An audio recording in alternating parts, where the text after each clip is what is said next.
Series was in need of something dramatic after two rather boring draws in Jamaica and Trinidad. Well, Barbados certainly provided that. On a heavily grassed pitch, which looked like it would assist the bowlers, Sachin Tendulkar won the toss for India and he put the West Indies in. India made one change. Left-arm spinner Sunil Joshi was dropped in favour of the right-arm seamer Dodda Ganesh, whilst for the West Indies, an injury to Courtney Walsh meant that Brian Lara took over the captaincy. Ian Bishop came back into the side after injury instead of Walsh, and there was also a change of wicket-keepers, Junior Murray handing over the gloves to Courtney Brown. So let's join the action then early on day one with Sherwin Campbell and Stuart Williams at the crease for the West Indies. And the first runs for the West Indies. Couple they get on the onside. So that should make him feel a lot better. He's the home boy, Campbell. And lots of people here from Trinidad as well. Always gets good support here at Kensington Oval. People from all parts of the globe come down to watch a test match in Barbados. This is an Easter weekend and we should have a packed house here during the weekend. And that's firmly punched off the front foot into the straight field.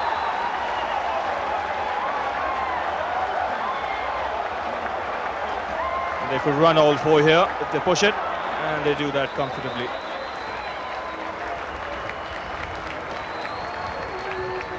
So after the first over, good start by the West Indies, 6 for no loss.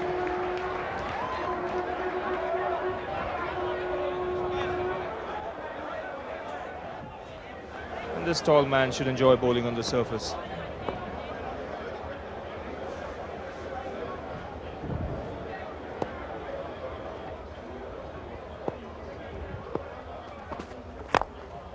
In the air on the onside, some more runs here for the West Indies. Chase for Ganesh, the ball might just win. Yes, it does. So the first boundary for the West Indies. The earlier one was all run, but this went into the fence.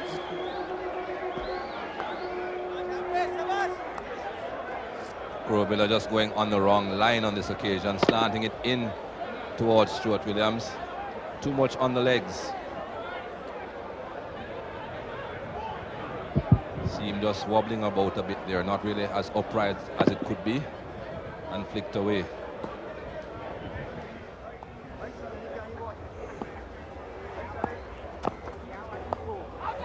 Edged and well taken by Mohammad Azharuddin, just carrying to him, and that's a good catch by the former Indian captain, and India strike early.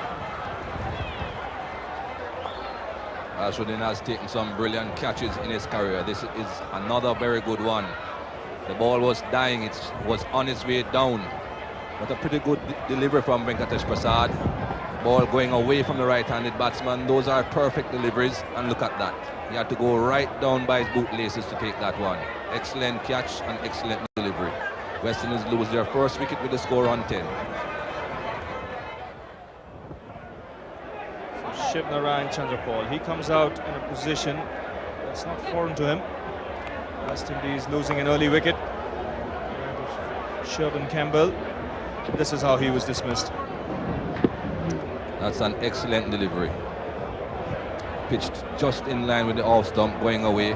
He had to play. The ball just found the outside edge. Good bounce as well.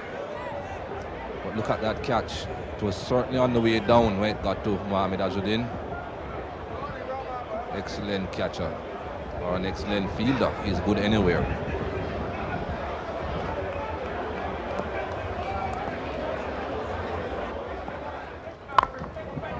And first runs here for Chandrapal. Nicely stroked on the onside. There is no mid-on.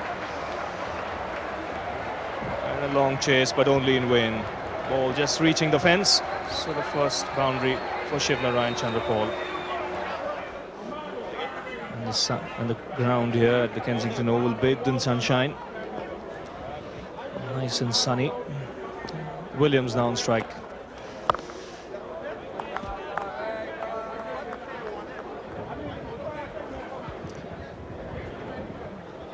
So Stuart Williams pretty much at one end before this over.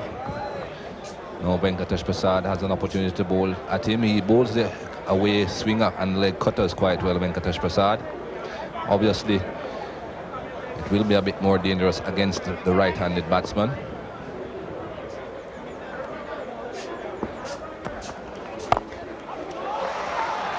Again, runs for Williams on the onside. Very little cover for Prasad there.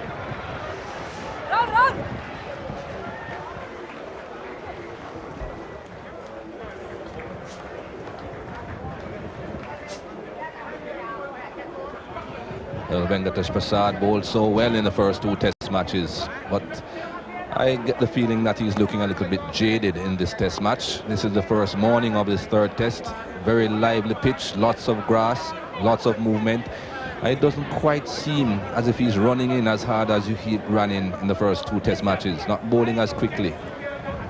Action looks okay. I don't think he has lost anything with the action, just that doesn't seem to be too much power there.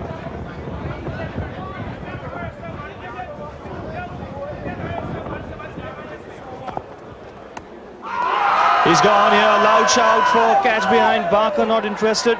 The Indians think they'd got him. Might just have missed the outside edge. We'll have to take another look. Again, beautifully bowled by Prasad. Brilliant bowling by Prasad. We'll have to listen to this carefully.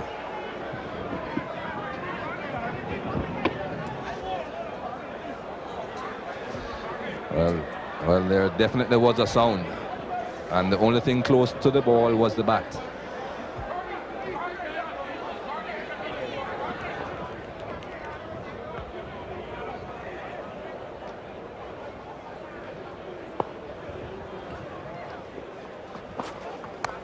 In the air and put him down. Difficult chance, flew away at enormous pace. Williams goes hard at those drives. And a big moment for the Indians. It's 26 for 1. Yes, Williams going for the big drive, and this one would have travelled at many miles an hour. Difficult catches these catches stick in your hand. You've got to time your jump right. Lakshman did all the right things, but the ball didn't stick. He timed his jump right. He did. I think it just was too quick. It seemed to get big on him too, almost climb on him with the hurry up it got off the edge of the bat. Because Williams, look at the follow through, he's given it everything. And it's almost as if Lakshman has to try to double back at the last minute, readjust the position of his hands.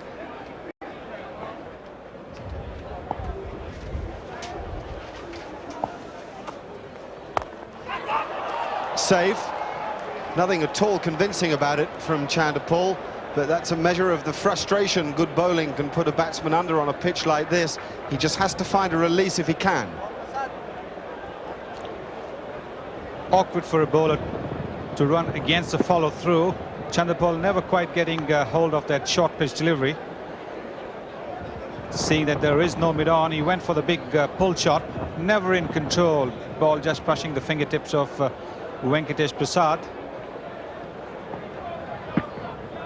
See where the ball has hit the bat. It's close. Probably got an inside edge to it. There may have been a hint of the ball going down the leg side as well, but it's a clever bit of bowling from Prasad, and it was half a yard quicker as well. Yes, it was. He's noticed that Chanderpaul is walking around quite a bit, and it's only the angle that would have saved Chanderpaul. It looks pretty close from here.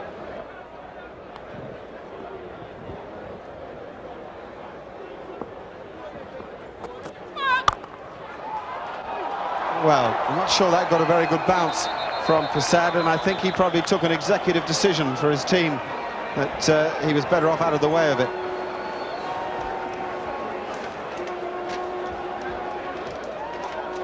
Executive decision or not, he's got to be fired by the chief executive for not putting everything behind it. If he was the bowler, he would expect the fielders to put everything behind.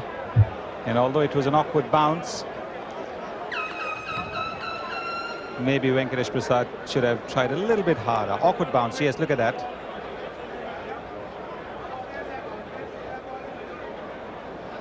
Well, I think you're being tough as old boots on him there, Sunil.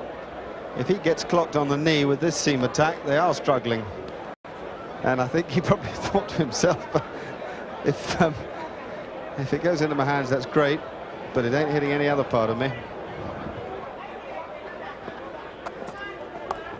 In the air and out this time. No bother at all. Williams has been dragged into the drive. Doda Ganesh has got a very big breakthrough, and VVS Lachman has made up for the earlier error. Well, this is exactly what I was talking about. That one mistake and you can be back, although Stuart Williams was lucky when Lakshman dropped him off Kuruvilla. This is a very, very well bowled outswinger, just inviting the batsman for a drive, a regulation catch to VVS Lakshman. Ganesh takes a wicket. Stuart Williams is out. And the West Indies are 40 for 2. So big responsibility on Brian Lara in his first Test match as captain, leading the West Indies in the absence of Courtney Walsh. Failed the fitness test yesterday, and really there was not much hope that he would have played in this match, but they left it until this morning until they announced that. So Brian Lara, the vice-captain appointed for this series and leading the West Indies for the first time in a Test, and he comes in at 40 for 2. A lot of work to do.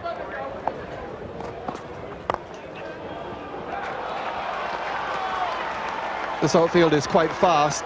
It's a long chase for Prasad, and won't overhaul it. That ball didn't lose any pace across the ground. It's been rolled a lot, this outfield, and they're getting full value for their shots. And as everybody knows, who's been here to this ground, it goes downhill a bit on that side, on the right-hand side of your screen. It goes downhill and it keeps on running away from you.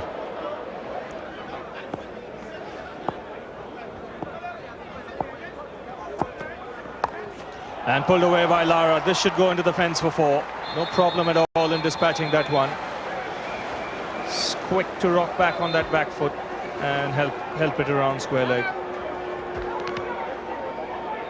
He had been patient for a long time, but now he's got the measure of the pitch. He sees this one short, and although it's outside the off stump, he's covered it very well.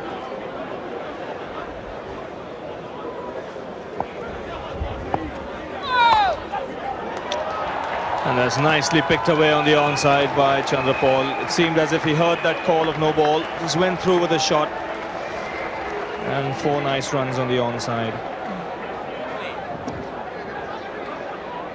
Easier to pick up a no ball off a spinner than off a quickie with the front foot no ball rule. See Chandrapal looking to play defensively, then as soon as he heard the no ball call, lifting it over mid-wicket.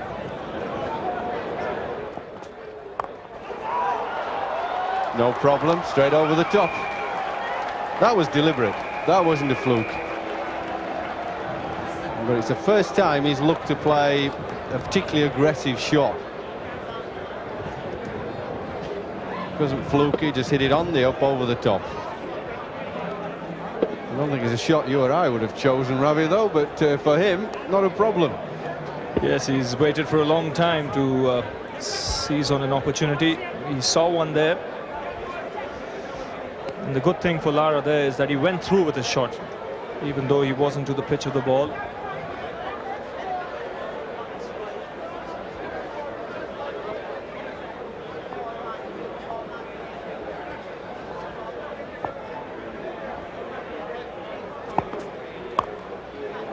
And this will be another boundary through third man.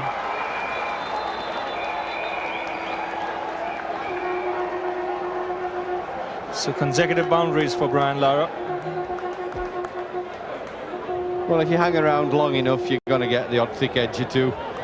But again, he's allowed to play off the back foot. I'd much sooner, if I was captain like Tendulkar, I'd much sooner be saying to the bowlers, pitch it up. I'd sooner you get driven, even if it's driven over the top of cover like the previous delivery, than allowing him to play back and wait for the ball. You just get that much more time. You're in a better comfort zone when you're playing off the back foot.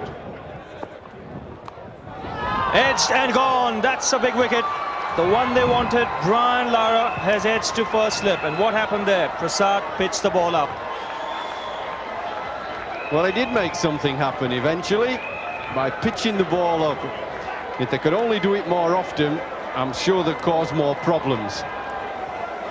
You must make the batsman get on the front foot. You can't afford to allow them the luxury of playing back.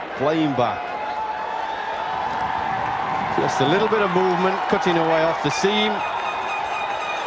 I don't think first slip is going to miss that from Brian Lara. 88 for 3. So Carl Hooper comes out to the middle. And he's here because this is a body blow for the West Indies. Well, it was perfect, wasn't it? Off stumpish, made him play on the front foot and just left him enough.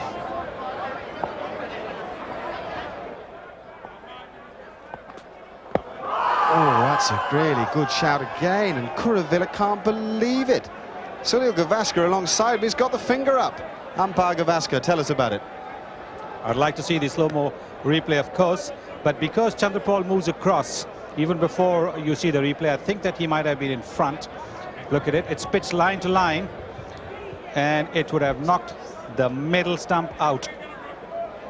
Absolutely no question. The ball didn't even have that much bounce. He's playing within his crease. It's pitched on the middle stump. It has just about straightened up, and you can see the leg stump from there, and that's an indication that it would have knocked the top of the middle stump.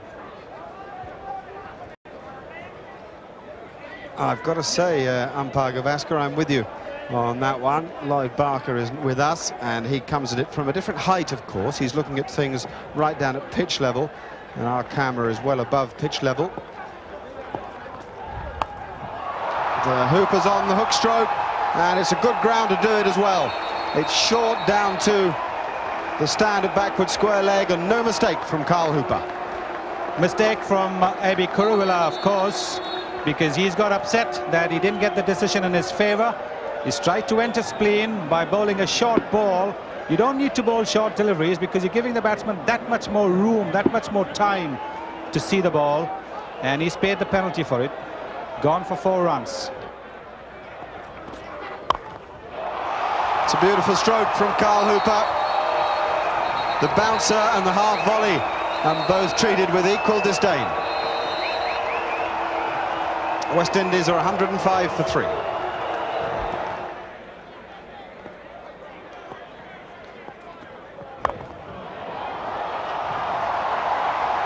That'll go all the way.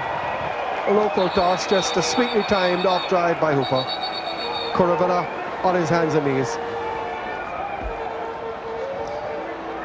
Kuravilla being very smart there. Better to be on your hands and knees than standing up and having to chase.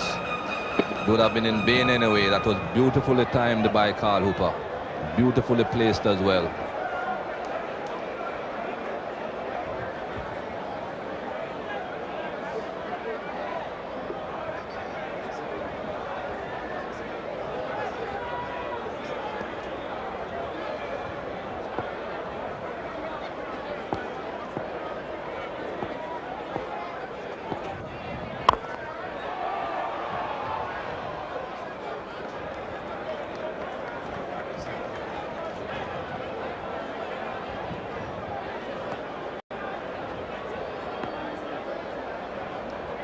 Has been a very tough grind for Shivnarine Chandrapal in this innings. Got to the crease with 1 wicket down for just 10 runs on the board, and has seen 104 more runs being added, and he's still there. Excellent test average. But as we keep on saying, there's one flaw being no centuries yet.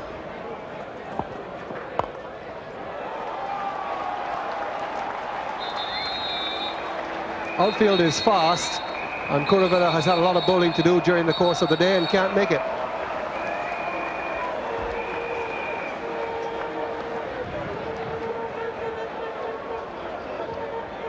Don't think Shivnarine Chandrapal would say that was a perfect shot, but it was well enough placed. Obviously didn't time it all that well, went in the air for a very long time, but into the gap. Man at mid-on is wide, but not wide enough. And here's Dada Ganesh.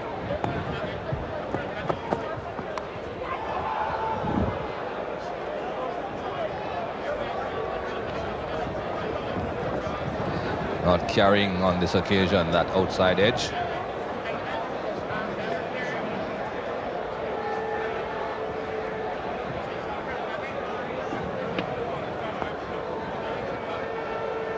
Ideal replay there. Watch that bottom hand.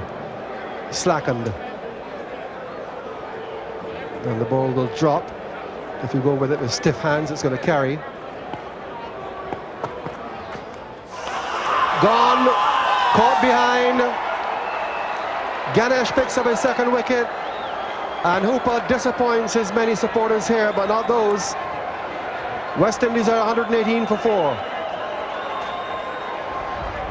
It has been a bit difficult for these batsmen out there scoring, and I think Carl Hooper saw this one short and wide and thought, this can be 4 runs, I'll cut this away. It bounced a little bit higher than he expected and took the top edge.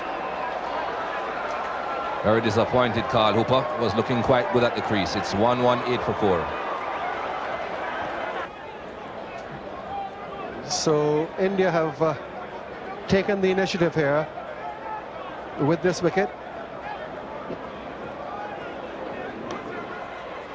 Just a bit too much bounce there for Carl Hooper. Ganesh hitting the seam, deviating a bit away from Carl Hooper and just brushing that top edge on the way through to Mungia.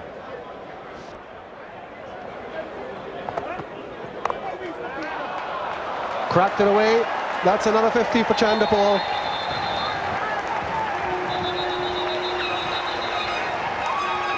That's his 14th half century in Test cricket. And a lone spectator carrying the Guyana flag comes out to celebrate the occasion. He's exactly 50. That's Chandrapal, of course, not the fan. And hopefully, as far as Chandrapal is concerned, this will go on to 3 figures. West Indies certainly need it. Prasad now comes in to Roland Holder. And it's snicked away along the ground. We'll go for 4. There's no third man. He's relatively new to the crease. They've got 3 slips in the gully and an edged drive along the ground between third slip and gully for 4. 137 for 4. Correction, 131. Looking for the drive and bisecting third slip and gully. So 131 for 4 in the commentary box. Mark Nicholas, and with him, Geoffrey Boycott. Thank you very much, Tony. And little bits of luck are needed by a batsman in situations like this. And that's a super catch. That is a terrific effort from Mohammad Azharuddin, who has caught quite magnificently all tall. Well, there are certain players in the world that when you do nick it as a batsman, you don't want it to go to them. Bram McMillan's one in South Africa. So is this guy. He catches them easy. When you think there was one like that earlier on that was dropped by the opening batsman, Laxman, but he caught it easy, didn't he? Roland Holder's gone. If you nick it to Azhar, 131 for 5. Courtney Brown is the new batsman, one Barbadian coming in to replace another. Roland Holder is the one that's left us. That's not a very good shot, that brilliant catch, but after you've talked about Azhar catching, you've then got to assess the type of shot that was played. And when you think Brian Lara was got out by a fine delivery playing defensively, this is an extravagant shot when you've got 120 on the board. It's wide, it's out there, you know the ball's just bouncing a little bit, you know it's just doing a little bit off the seam, and that's a poor shot. And there have been 3 of those played today. Stuart Williams, it's a sloppy shot, Carl Hooper's and Roland Holder's. You must make the bowlers work jolly hard for the wickets like Lara did on this sort of pitch. More runs for the West Indies, and one just wonders if it's necessary to have 2 fielders saving one on the leg side when the ball keeps scoogling away to third man for 4. Well, it's one of those positions that in the modern game they just don't use very much anymore, the third man. Courtney Brown is at his very best when he's cracking the ball through the cover region.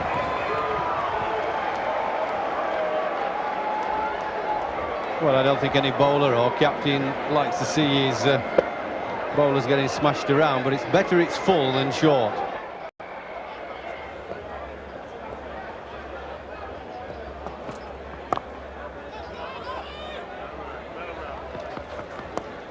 Again, that's well run. Perhaps they picked their fielder. Sidhu not the fastest in the Indian team, and he had to get around the ball as well. He's a right-hander. Well, Jat single that Navjot Singh Sidhu, as you said, had to get round. It was to his left. And yes, he's not the quickest of the Indian fielders. But Chanderpaul in particular is a very good judge of a run. He and Lara, he and Hooper run very, very well between the wicket, just tapping the ball around the fielders and going for quick singles.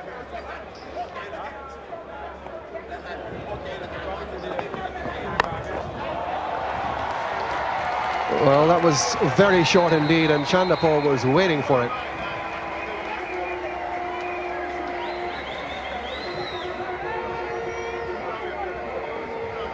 I'm not sure he got quite hold of it because he seemed to hit it up in the air. He was waiting for it. He's very much a back foot player and uses the bottom hand well. But it was in the air for a long time and not too far away from Anil Kumble at mid-on. The ball angled into his body. Safe anyway.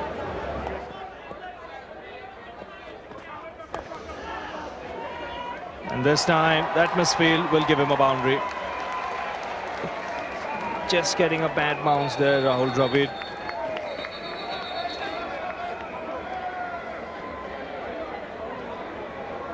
It is a bit dry, certain parts of this outfield. And when it's this dry here in Barbados, it does get a bit bouncy. Awkward bounce there, the ball hitting this hard surface and bouncing awkwardly for Rahul Dravid. And this time he's found the gap. It's a lovely cover drive. 4 of the best for Brown, 176 for 5, the West Indies.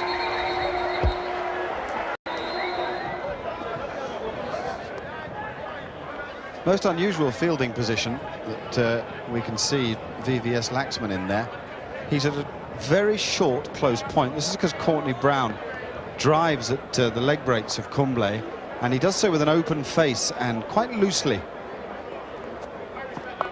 And sometimes he hits the ball high up in the air. It's the Indian captain, Tendulkar, and they're the safest hands around. And it's the end of Brown, who's hit against the spin and paid the price. Well, it's great joy for the Indians because they've earned that by putting him under pressure with his close-in fielders. Tendulkar kept the men up.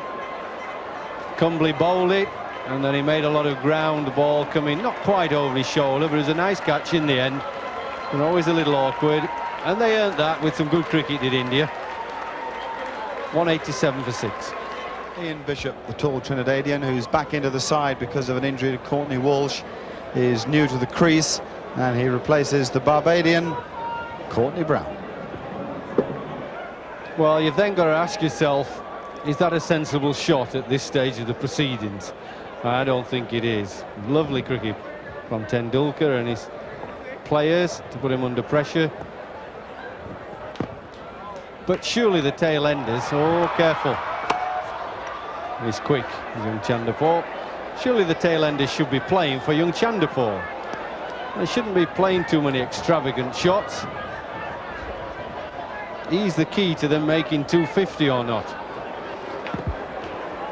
Chanderpaul suddenly sees the chance of a run, but Bishop hasn't responded to it, and the reason that Bishop hadn't responded was because of the hint of hesitation in Chanderpaul's call, and probably too because Tendulkar was the fielder. Tendulkar's quick in the first 2 or 3 yards across the ground.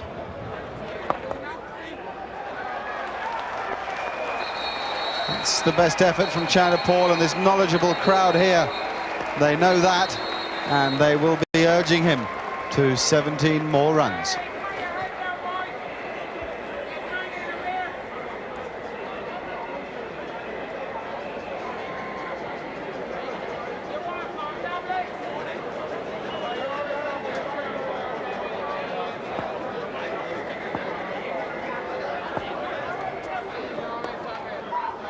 That's very well played from Bishop. Good delivery from Kumble, but it was angled into that area quite deliberately.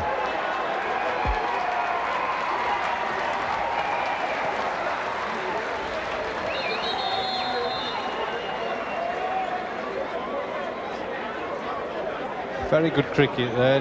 He just was playing forward and the ball started just offered to turn on him and he just opened the face.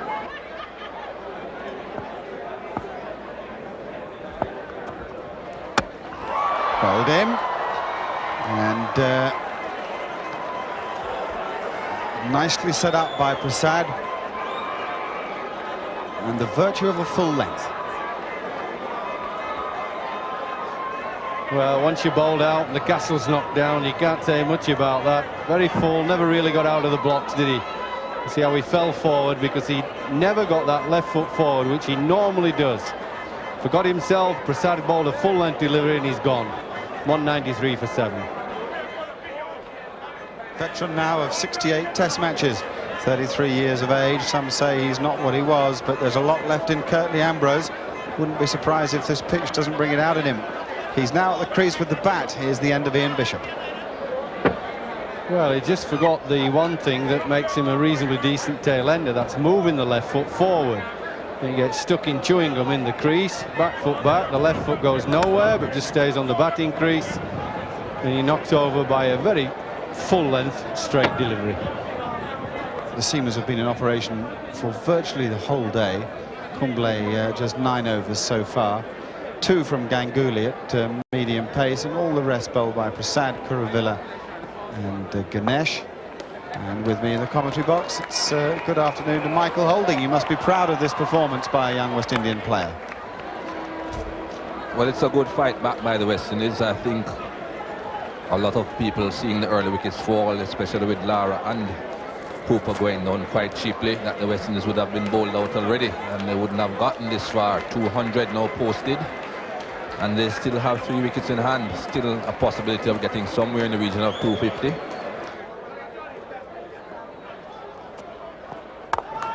And this is crashed off the back foot through the offside for 4. The crowd really loved that.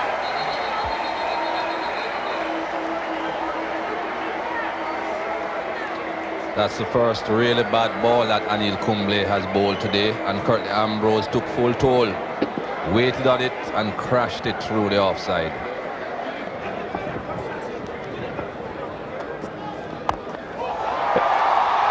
And he decides to go over the top. He loves playing that shot, Curtly Ambrose, especially if the ball is pitched up. He's looking for 3 here, he'll have to hurry, and he gets it. So Chandrapal gets the strike.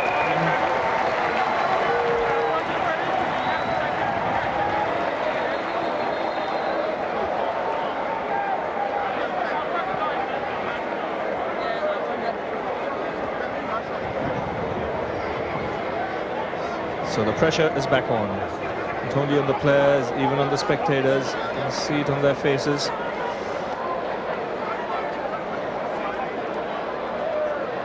He's a young West Indian hero, Chandrapal, but still to reach a 3-figure mark in Test cricket. And to add to the pressure, Sachin Tendulkar has decided to take the new ball.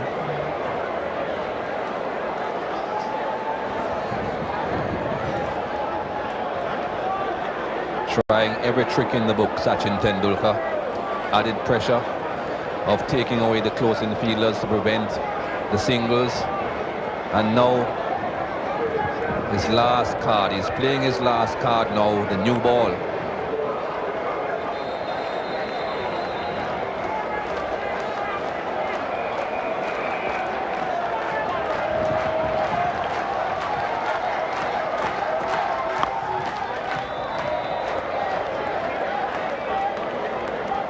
Second new ball being taken by India. Srinarayan Chandrapal has been there since the first one, of course. The score was just 10 when he got to the crease.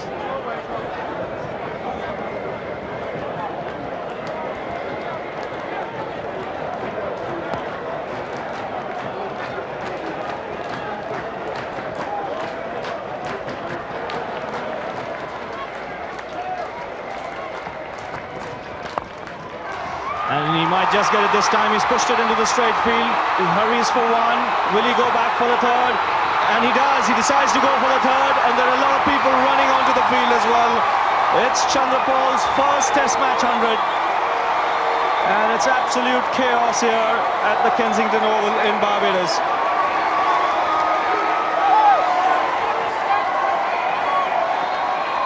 anything from the ball left the bat, everyone was convinced that they would have gotten 3 with that. And the stampede started from well before the third run had started. A brilliant innings by Shivnarayan Chanderpaul. West Indies certainly needed it. He got to the crease with just 10 runs on the board and saw lots of wickets tumbling at the other end. But he has held his end together in the end, helping himself to 3 figures. Well, Michael, we still have to find Chanderpaul. He's in there somewhere in the crowd. 363 minutes. He's batted a little over 6 hours. He's concentrated all the way. As far as he's concerned, I know that he would be feeling he still has a lot of work to do. Finally, he can breathe. Gets a chance to take some fresh air. Gather himself again.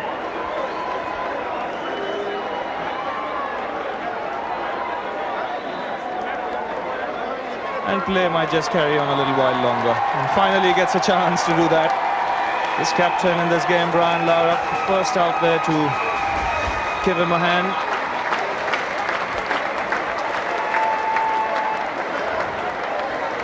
And he'll be happy that he's at the non-striker's end for the moment. Get a chance to gather his thoughts. Gives the Kensington Oval a little kiss.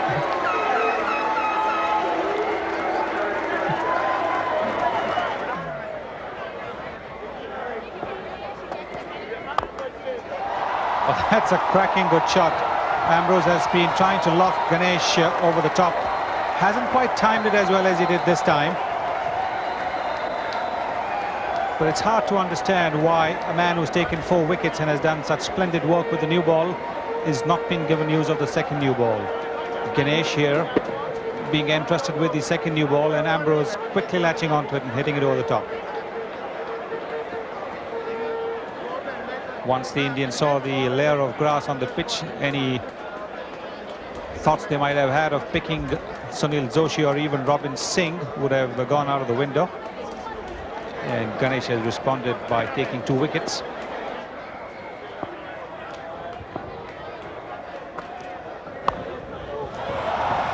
No one down there, 3 runs.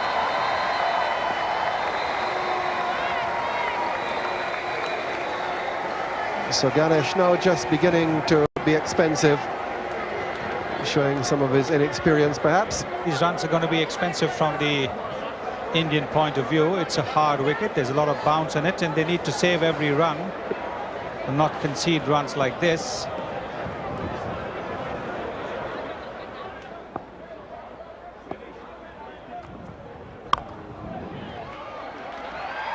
Sidhu, the fielder, and he almost got Ambrose, but he'll get overthrows and that'll go all the way.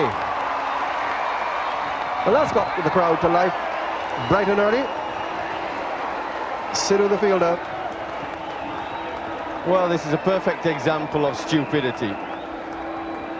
All youngsters should watch, unless you've got a real opportunity of running somebody out. Look there, he hadn't.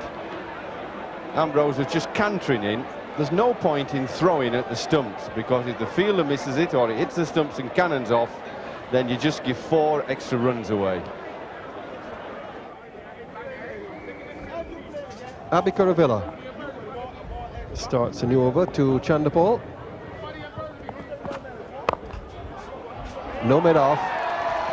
Long chase here for Sidhu, and this outfield doesn't seem to have lost any of its pace from the first day. So they can go back for 3.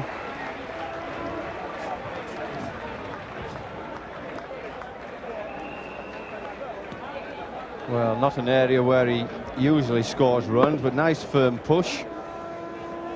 And the ball just tends to run away a little bit on that side of the pitch.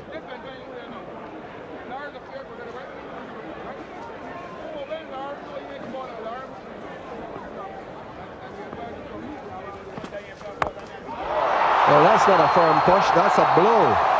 A tremendous blow by Ambrose Shumedov.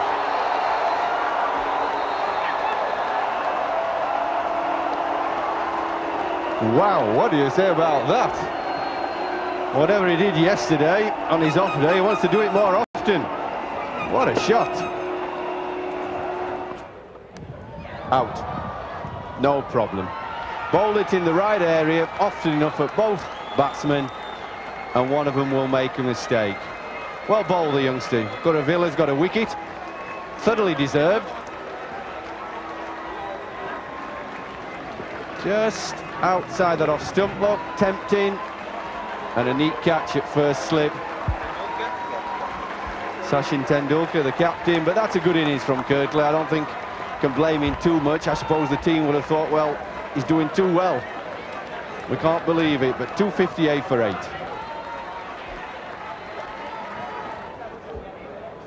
New batsman is Franklin Rose, and as we've seen in the first 2 test matches, he's no rabbit by any means. 34 in the test match in Port of Spain.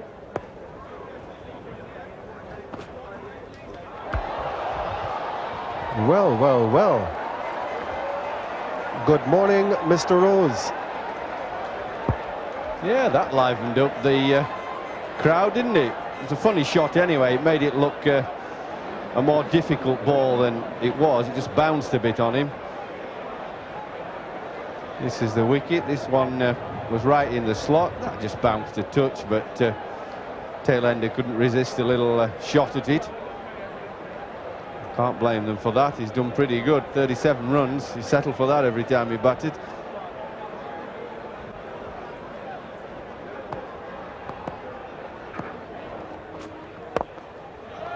Oh, he's found the gap, and he's timed it sweetly. That's 4.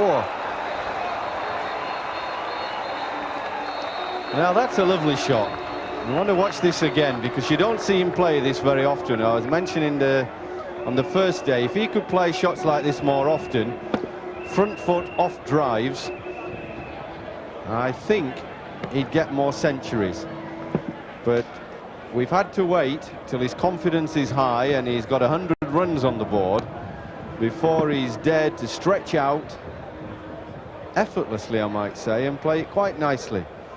That's the shot he ought to practice a little bit more off-season.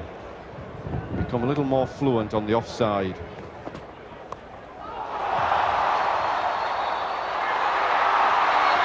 It's gone right through him. The hook shot, and he got too far across. It was travelling, but Prasad down there let it slip through. Well, if you bowl leg side at Chanderpaul, I said he's going to whack you either way. Now a little bit of inexperience there. He just got carried away, ran too far, and then he made such a mess of it. He was too far in front of the ball.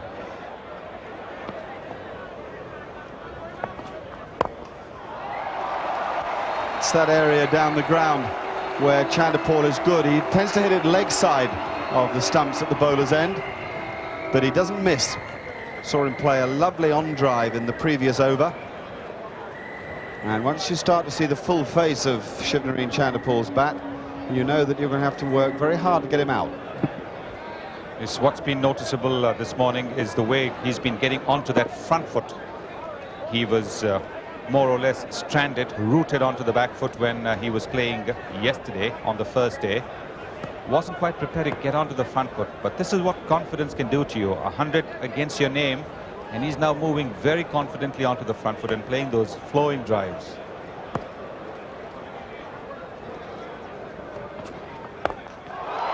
It's a brilliant stroke.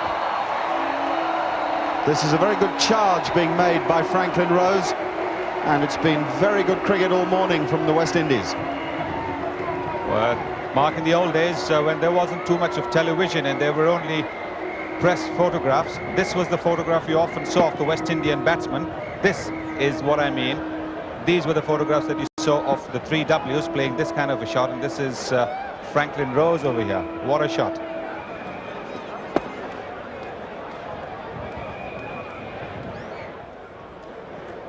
Here's Anil Kumble into the attack for the first time this morning. He's bowling at Chanderpaul.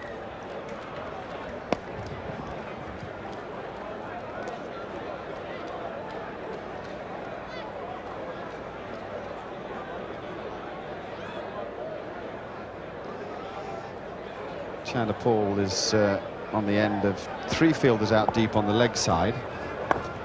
It's another indication of the fact that India are very worried about him. He doesn't really hit the ball in the air a great deal. There's a deep backward square leg, mid-on down here on the fence, and a deep mid-wicket as well in front of the scoreboard. They're the 3 fielders out deep, 2 fielders saving 1, a square leg and a mid-wicket.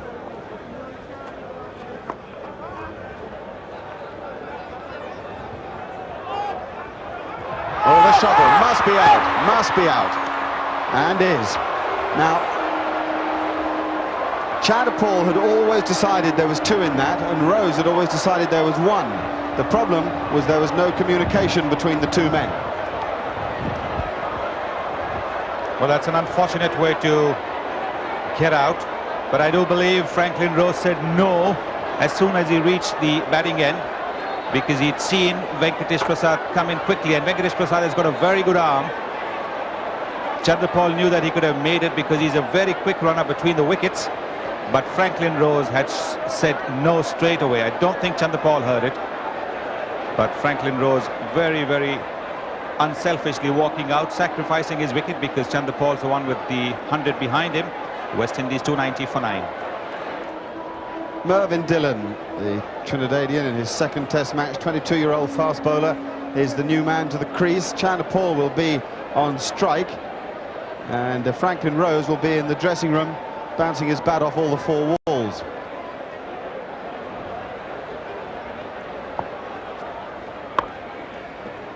Rose has been run out, and he may feel aggrieved because we're not sure it was his fault.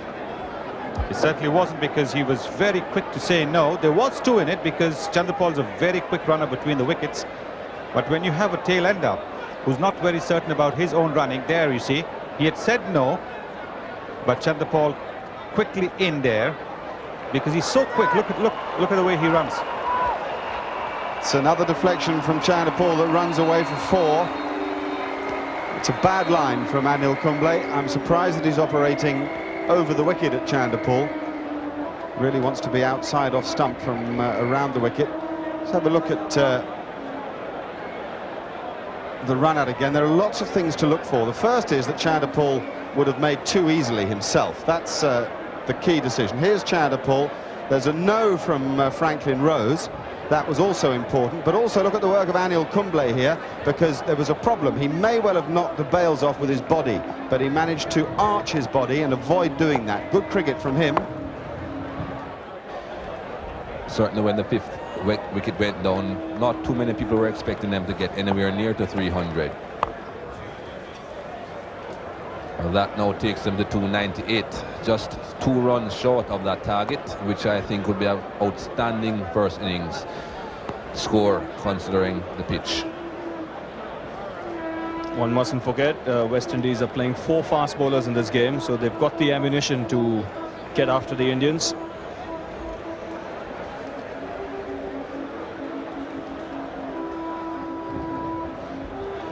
There you see outstanding performance by Chanderpaul, 137.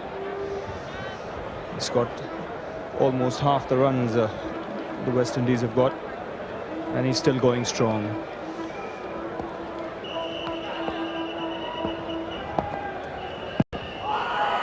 Loud shout, up goes the finger this time.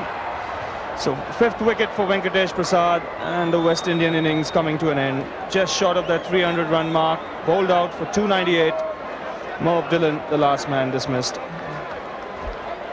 Well, Venkatesh Prasad certainly has done a lot of hard work. This was his 32nd over, and this was just the first innings. Brilliant returns though, 5 for 82 in 31 overs and 4 balls. Last wicket going down, his but Shivnarine Chanderpaul, undefeated on 137. Batted 446 minutes. That's a long time to spend at the crease, and brilliant knock. And look at that average, creeping up all the time. 54.8, 13 half centuries, and of course his first century here, this one against India at Bridgetown. So the West Indies 298 all out, and indebted to the undefeated Shivnarine Chanderpaul, his maiden Test match century keeping the home side afloat. For India, no doubt about their hero Venkatesh Prasad, 5 for 82, and in the absence of Javagal Srinath, He led the Indian attack with real distinction. Right, we'll take a break now. When we come back, it'll be the highlights of the Indian first innings.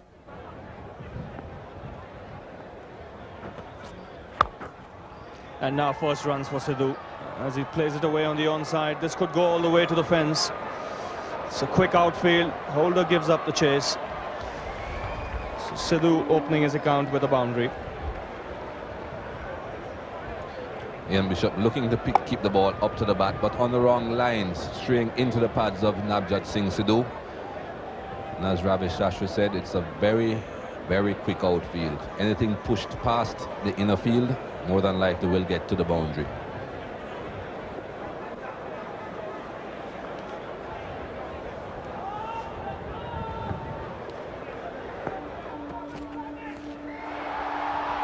Just over the head of the keeper, and will go all the way.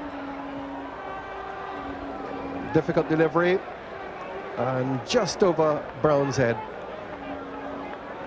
Well, that is an awkward delivery to play. This is shortish, all right, but look at the way it's climbed onto Navjot Sidhu. Bowled in. Latchman bat. Should have been forward. Ambrose strikes. India 23 for 1. Well, he has not been quite getting behind the ball. He's not been moving his foot across. And he's paid the price. This is the kind of pitch the West Indians love to bowl on. Look at him. He's nowhere behind, nowhere in line. And his off stump is pegged back by Curtly Ambrose. India have lost their first wicket for 23. Rahul Dravid comes in to replace VVS Latchman. Curtly Ambrose, after 2 short deliveries, pitching 1 up, and Lakshman on the back foot already in anticipation of another shortish delivery. Nowhere in line, loses his off stump.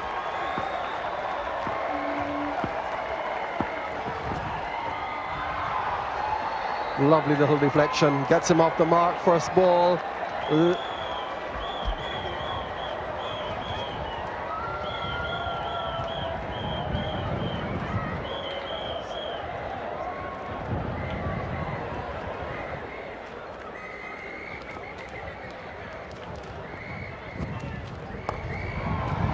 Fine shot.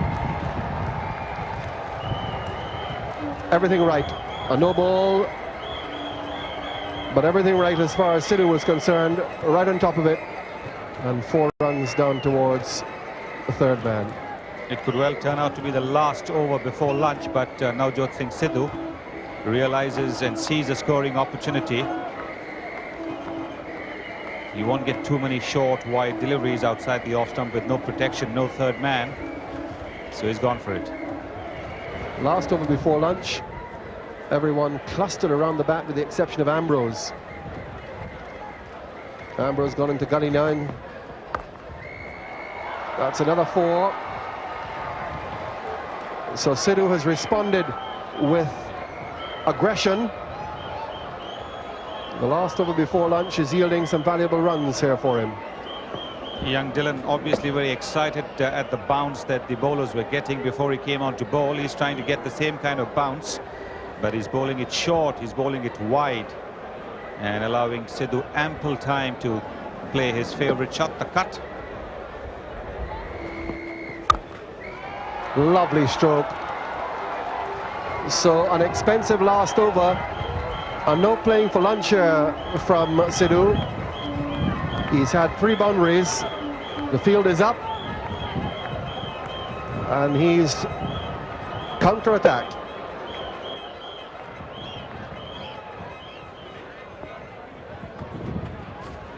And a beauty, and he's gone. What a first delivery from Franklin Rose. Well, we said he might be a handful. Now that was too good for the Indian opener.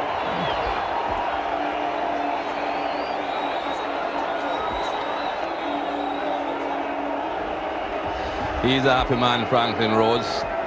This is a beauty. Well pitched up, and just enough of the seam hitting the outside edge, and Courtney Brown doing the rest. How simple it looks sometimes. It's 42 for 2. So out comes the Indian captain to the middle.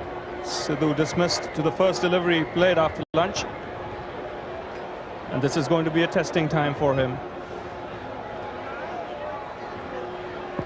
His team is under pressure. 2 for 42.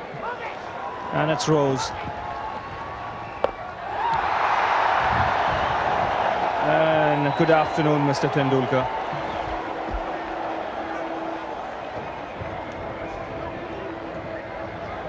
Well, certainly that was the wicket that was given out just now, and that does look a little bit dicey, doesn't it?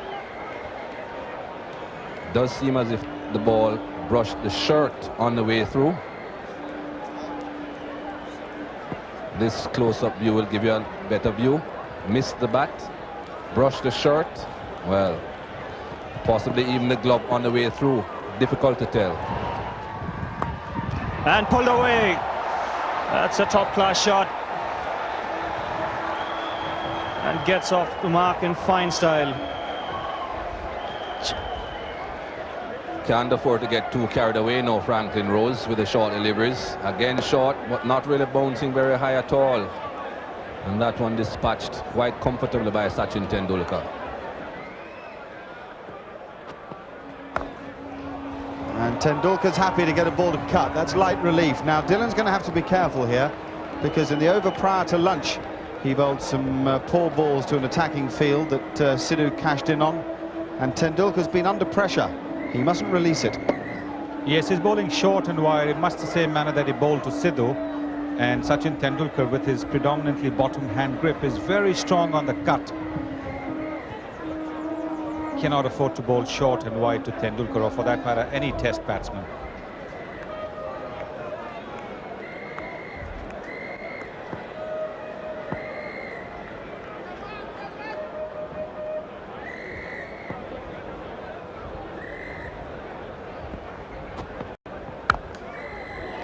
It's a fantastic stroke.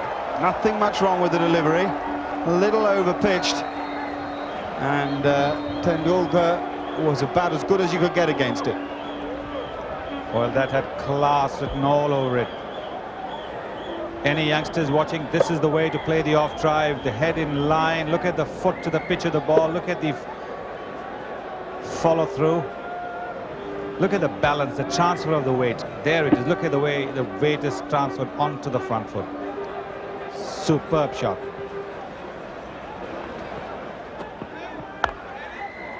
That's the best of the lot. Of all of those 3 boundaries, that one off the back foot is brilliant and beyond what most other batsmen in world cricket can do. Absolutely right, because this was not a bad ball. This was a ball which most batsmen in the world would have treated with respect, but Tendulkar has hit it for a boundary. Not too much of effort in that. Timing, look at that, just timing there, timing. This is magical stuff.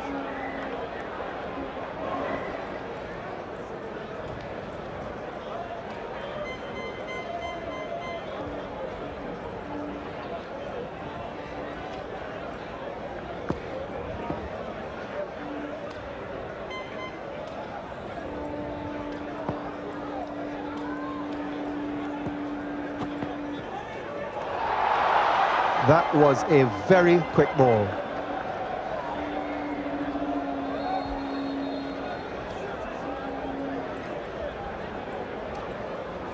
Not easy to play, this one.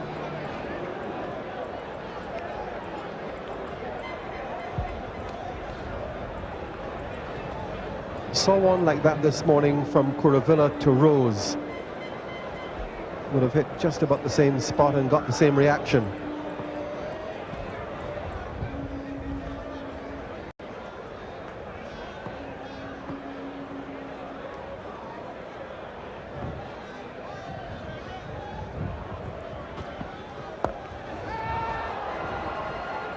It's a strange looking shot, but it'll go all the way. Just beating Ambrose to the boundary.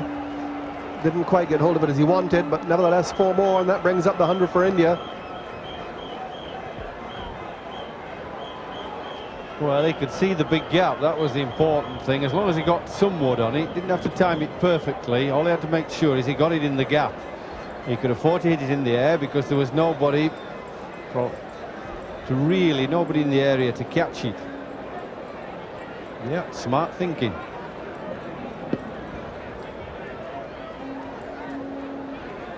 He's gone on to 42. 8th boundary. Brilliant stroke. Fabulous stuff from Tendulkar. Just waited a fraction longer and timed it perfectly. Well, they say the great ones placed their shots perfectly.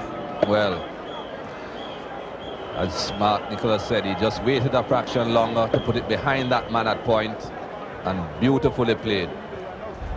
What a shot. He doesn't allow bad balls to go away unpunished, Tendulkar, and hits them pretty much where he wants to. And he goes to 50. The Indian captain has played very, very well this afternoon. Has produced some exquisite shots, Sachin Tendulkar. It wasn't only the fast bowlers that were asking for a nice pitch. Sachin Tendulkar himself said he wanted a nice pitch for the ball coming onto the bat, and he has shown his class.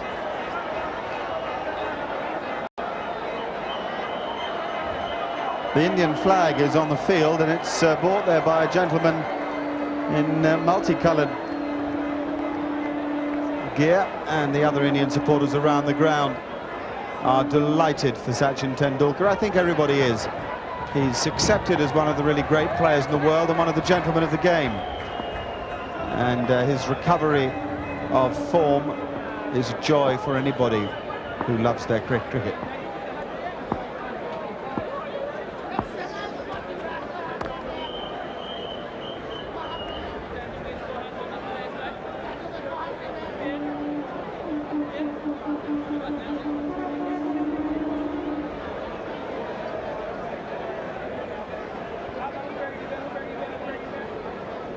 He's a superb player, Mikey, up there amongst the best. Definitely amongst the best. Those aren't too bad either. Tendulkar's on the hook, and this time there's nobody back. Lloyd Barker does the rest for you.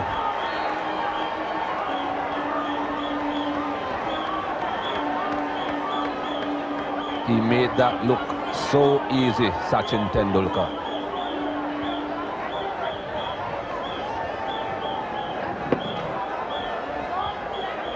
Just a quiet swivel, and 6.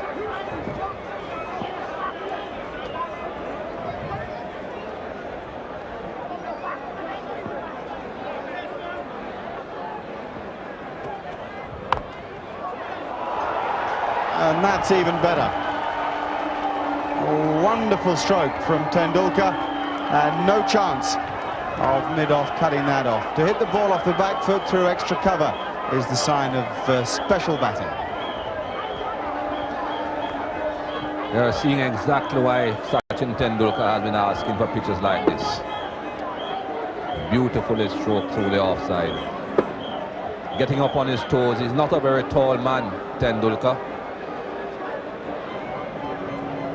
Right up on the toes and punching it through extra cover. The running was just a formality.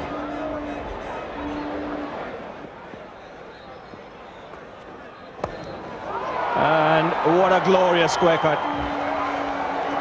That was a magnificent shot. Just crashed that through point.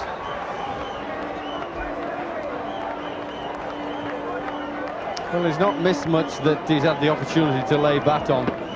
He may have missed 1 or 2 playing defensively, which he has, some good balls, but the opportunity to score, he's taken. He's not allowed the West Indies faster bowlers after the 2 early-ish wickets to dictate the course of the game. He's kept the scoreboard moving. And again, this time straight to Ambrose. That single bringing up the Indian 150. Terrific reply this by the Indians after they lost 2 early wickets.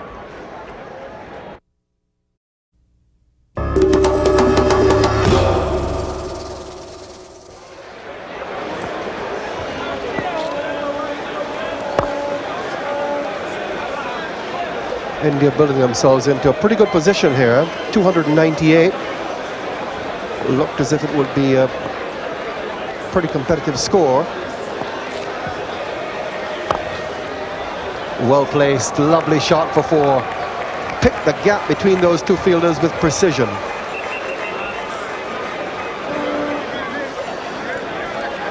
It's been a frustrating day for him, and as it has been for all the fast bowlers, but especially for him.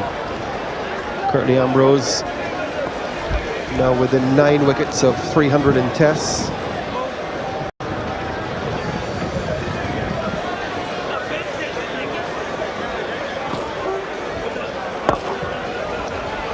Lovely shot. He's played it twice now, and that's his half century. And what a way to get it. Well played, Rahul Dravid. It's been a superb innings. He's been the real foil to his captain. He moves on to 51, 180 for 2. This is a terrific shot. It's not an easy shot to play, the on drive. But he's played it the second time of Carl Hooper, and he's played it with a straight bat.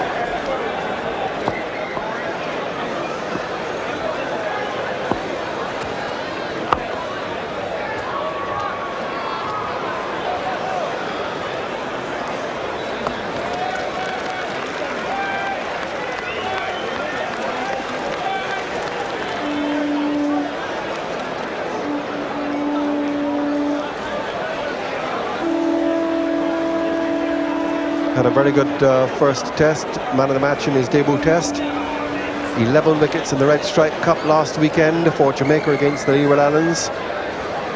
It's early in his career, but he'll know already that fast bowling is not always easy work.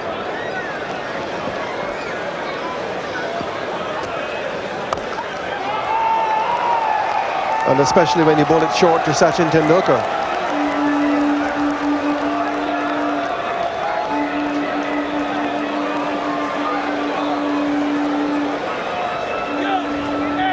Well, he's been quiet for a long time, Sachin Tendulkar. This is shortish.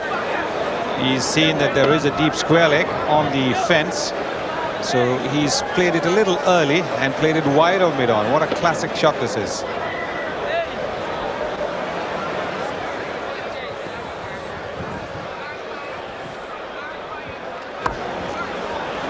That's a great stroke from Tendulkar.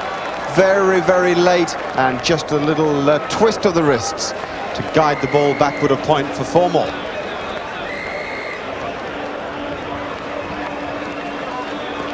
He's so good with the placing of his shots, Sachin Tendulkar. And his timing isn't too bad either. Brings up the 200 for India.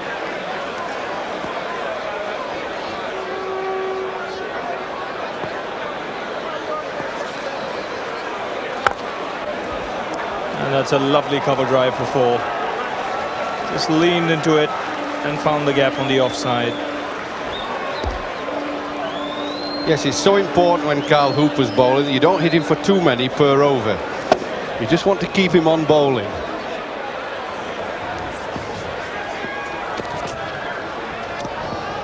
Oh, that goes through him. Bishop has beaten Tendulkar on quite a few occasions. You get days like this as a bowler when every good ball you bowl, the batsman doesn't nick it, just keeps playing and missing. And then there'll be another day where every good ball that's bowled by Bishop, they'll nick it. I mean, nothing wrong with the quality of the good deliveries. I think he'll be a little frustrated by some of the bad ones he's bowled. They've been ranked long hops. In the air and taken. So success finally for the West Indies. Just playing with the bat a little bit away from his body there, Tendulkar.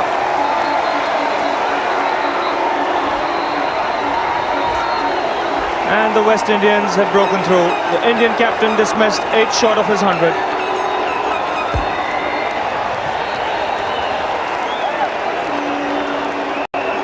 Well, it just drew him a little bit away from his body there, and it slipped off the face. They almost, not a big outside edge, but half face, half edge, and it was in the air long enough for the deep gully Campbell to catch it.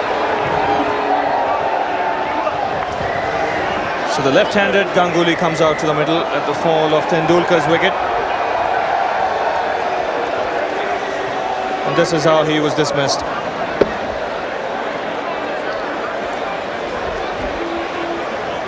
Well, you saw from that the ball was in the air such a long time. It was an acrobatic take, but I don't think it was that difficult to catch because he was up there a long time.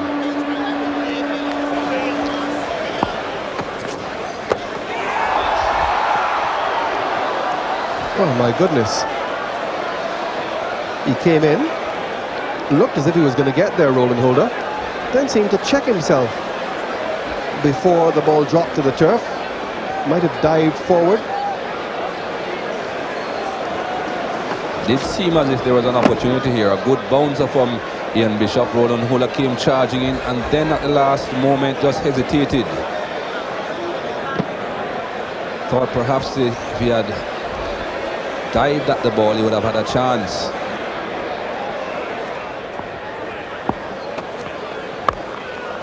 That's a good response. It really wasn't a very good ball from Bishop by any means, but nevertheless, he'd been shaken up by that bouncer, Dravid.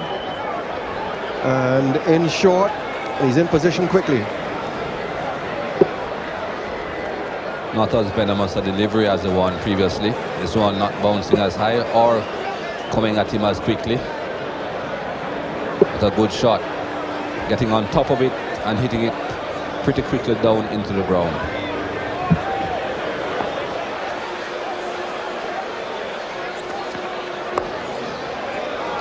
That'll go through. There's no third man. Goes all the way. Snicked along the ground. So more exasperation for Curtly Ambrose.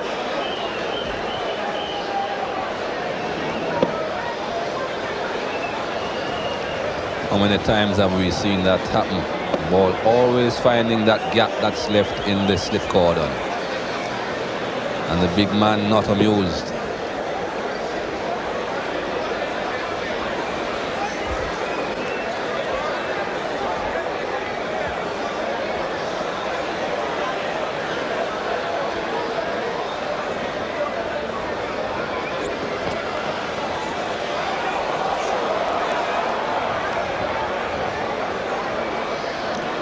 A bye, going straight through Brown. It's the first fumble we've seen from him for the day. Just a pure lapse in concentration. There was no reason he should have let that through. I suppose you could say it has been a long day. Couldn't really see why that one missed. Didn't really swing after passing the bat.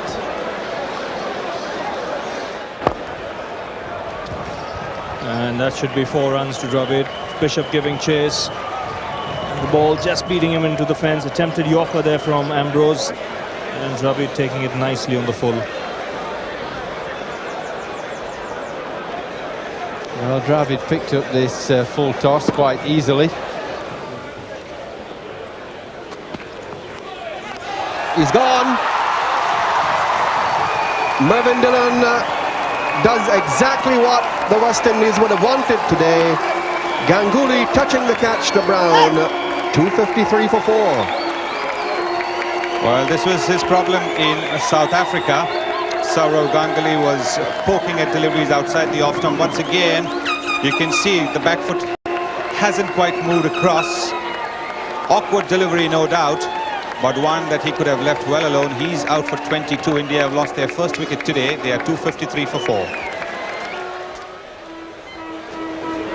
New batsman is the most experienced of the Indian batsmen, Mohammad Azharuddin, and he comes in to replace Ganguly. This is an awkward delivery, all right, but you can see over here Sourav Ganguly poked at it, played at it. He could have left it, he could have dropped his wrist. He's played so far away from his body at a ball which was above his waist. When a ball is above your waist, most batsmen find it difficult to control it. Loud shout here for leg before. Everyone going up there. This is going to be close because Azharuddin wasn't playing all that far forward. Yes, he just seemed to shuffle across his crease. He wasn't really pushing that left pad of his a long way forward. It is beginning to come forward now and just possibly hitting him outside the line of off stump, but that's a slim possibility. That seems as if it hit him quite on that off stump line. And as you can see there, he was nowhere near being forward.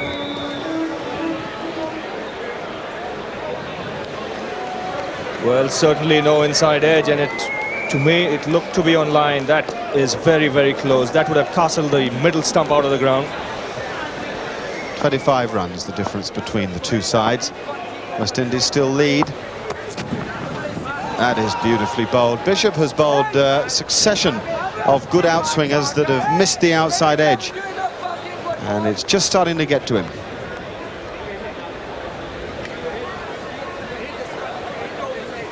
Yeah, but he's got to have patience and keep bowling them. On a pitch where there's something there for the seamers, you can't expect every ball you bowl to be a hand grenade. You know, you just got to have some patience. Batsmen are not going to nick all those. It's moving off the seam, it's bouncing quite a bit. There's a lot there for the bowlers. You've got to expect that they're going to play and miss a number. What you've not got to do is give them easy balls to hit, which they did yesterday. Got in, well done, Bishop. He deserves it. It's the end of a long, long resistance for Rahul Dravid. Well, he didn't get the nick that he expected, Bishop, and thought he deserved, but he got a wicket. That's just by pitching the ball up. He beat him 3 times last over, beat him first ball this over. Yeah, just playing it loosely with soft hands, relaxed hands, and it's just a bit too relaxed. It manages to go down and bounce on the stumps, but a wonderful innings. Played like Chanderpaul, gutsy, determined, lots of concentration and patience. A very fine young player. 273 for 5. New batsman is Nayan Mongia, and Ian Bishop has due reward. Yes, he's pitched it up a bit more today. Yesterday there were a couple pitched up and 2 or 3 short balls to hit, and he's got his just reward by a higher percentage of balls pitched up to draw the batsman forward. And I think if they bowl anything like from the start they've had this morning, getting 2 wickets, they could polish off India quite quickly for a very small lead.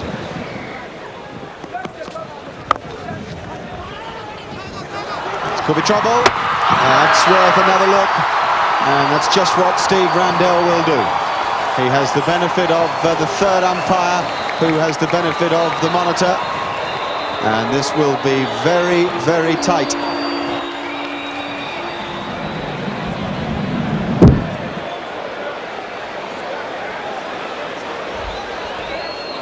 Remember that red is out and green is in. Can't believe that an umpire can make a decision here. There is drama at Bridgetown. There's murmuring around the ground.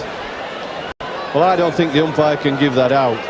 He can't give that out because we can't see a clear view of the bails being broken because the umpire's in the way. We just can't see that clearly. And Mark's already said the batsman's got to get the benefit of the doubt, and if those are the pictures we have, then that's what the umpire's done quite rightly, giving him not out. There was no clear picture. The umpire was dead right to give the benefit to the batsman and give him not out. In the air, and he's out this time. It's a super catch. The Stuart Williams is extra special. when it comes to catching the ball, and Nine Mongia had one release, he hasn't got another.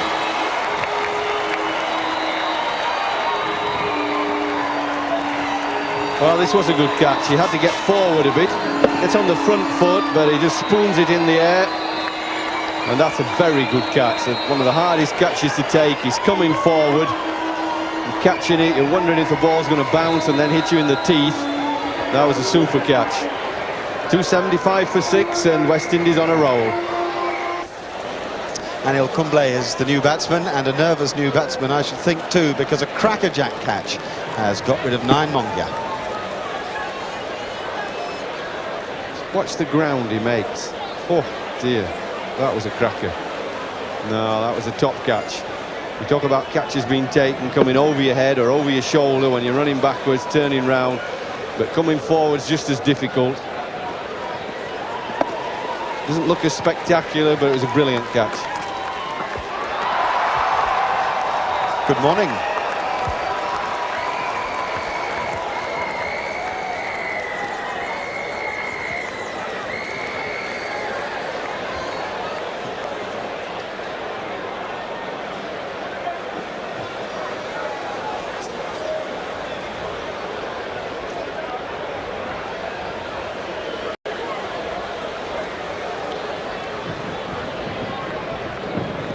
India inching towards that West Indian score of 298. Ideally, they'd like a lead of 70 or 80. Won't be easy, because no matter who the batsman is out there in the middle, he needs his fair share of luck.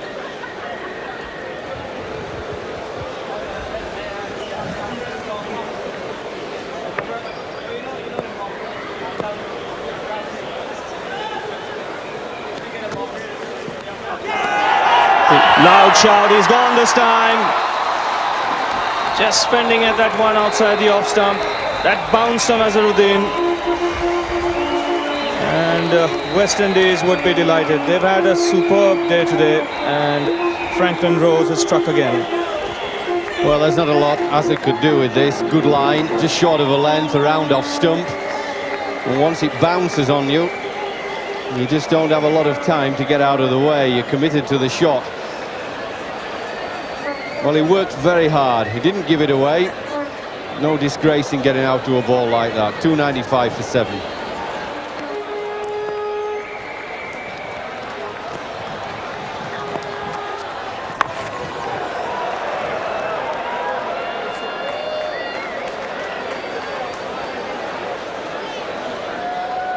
They're just a little bit quicker than the Indian medium pacers, and once they're committed to the shot and the ball's a little quicker, you don't have as much time to get out of the way.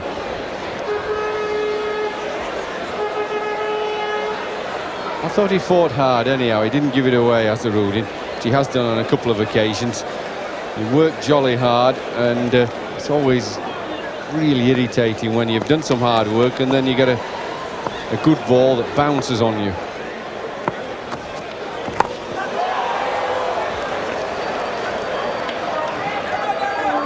It's not going to be easy for the tailenders now. West Indian bowlers have their tails up. Terrific performance today. India resuming at 249 for 3. Now being reduced to 295 for 7. And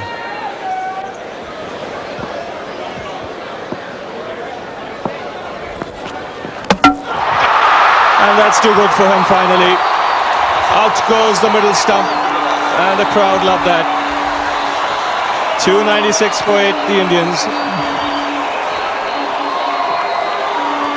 Well, he lasted 7 balls, did Kuravilla. And what surprised me is that he actually got to 7. I think if one had been full and straight like that, the first one he could have gone at any time. 296 for 8. So Todda Ganesh comes out to the middle. And gets off the mark with the very first delivery. It's 297 for 8.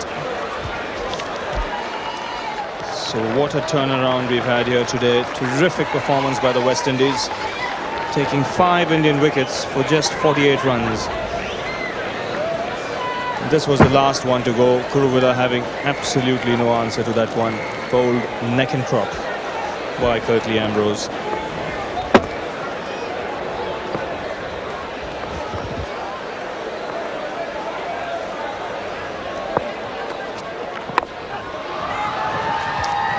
There is a man, a third man, Mervyn Dillon. Ganesh wanting two and rightly sent back by Anil Kumble. Kept saying for a fast bowler he's athletic and very quick across the turf. He's got a good strong arm too. That single now giving India the lead.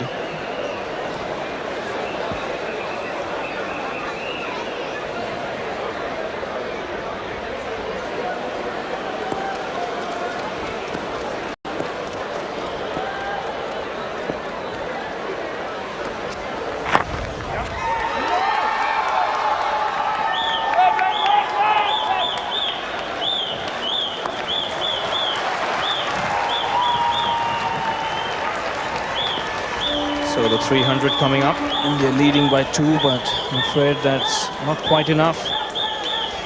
In the position they were yesterday, they would have hoped to try and get to at least 400. But obviously the West Indian bowlers had other ideas.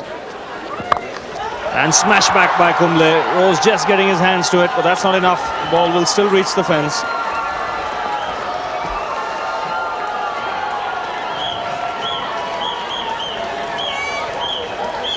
He's a good fighter, is Anil Kumble. I do like him as a cricketer. He'll stick it out and hang around as long as he can. He's got not a lot of ability with the bat, but he's got a strong mind. He's a tough little character. I think if ever anything happened to Sachin Tendulkar, he would be a good man to lead the team in his absence.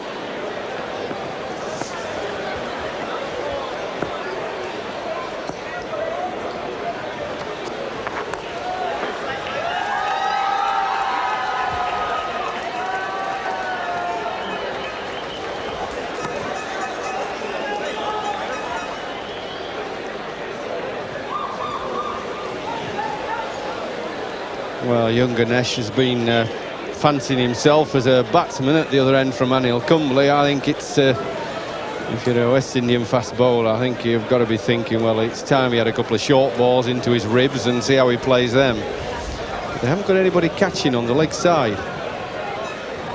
There's nobody there to catch on the leg side, just the 2 slips and a gully. It's out of the way of the fielder as well. Sherwin Campbell is in the middle of the action out there, and it's not going for him. A bit wide of Sherwin Campbell on this occasion. Thick outside edge. I think he would have had to have wings to take that catch. Was a bit wide, but the ball is still flying in the air through that slip cordon.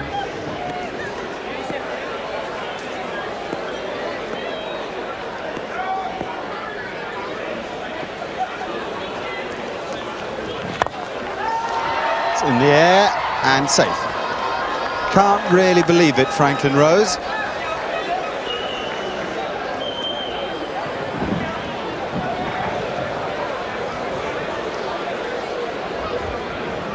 Nothing really going in too well for the West Indies at the moment.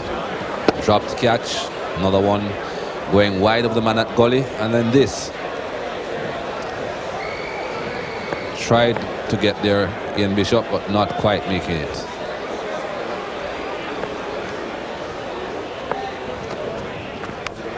That's an edge, and that's the end.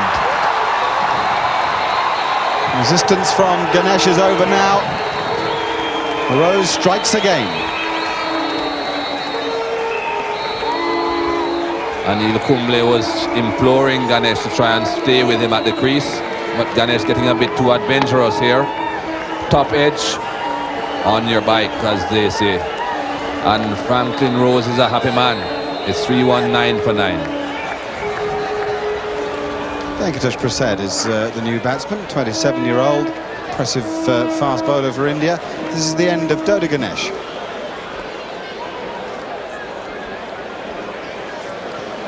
flashing at the square cut, and Michael Holding spotted that Anil Kumble was less than impressed. He put his hands on his hips, as if to say the plan was you hung on in there and I'd be the one playing the shots. Anyway, as it is, pressure now on Prasad. It's a pretty good start from Rose. The ball up to the bat and found a bit of swing.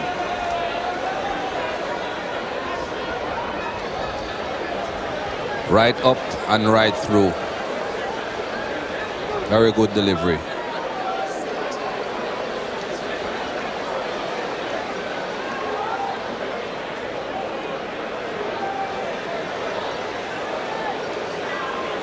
First part of Franklin Rose's Test career has gone well. Man of the match in Jamaica. Quieter game in Trinidad, but performed impressively with both bat and ball.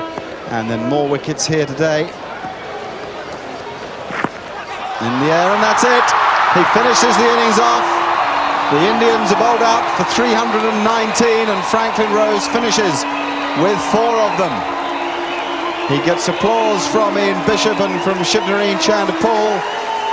And Anil Kumble stays unbeaten, frustrated as well by the sudden loss of these last 2 wickets.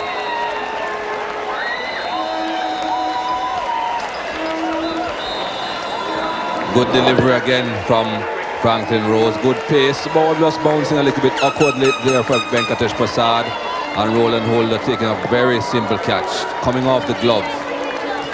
Anil Kumble left stranded at the other end. I think he could have tried to have kept the strike a bit more though, Anil Kumble. So India get bowled out for 319. A slim lead, but a lead nonetheless. Lead of 21.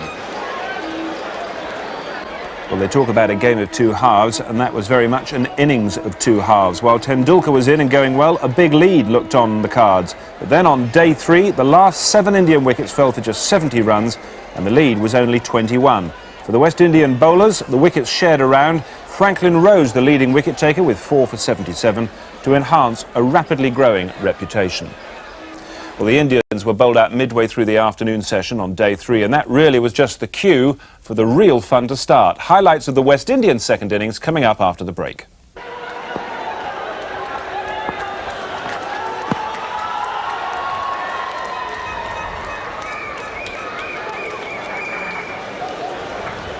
West Indies get underway with the leg bye.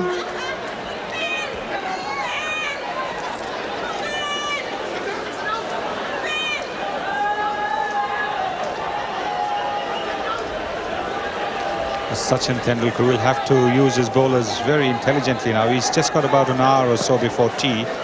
So he has the opportunity to use all 3 of his seam bowlers, juggle them around if they are not happy or if they are not bowling well from one end.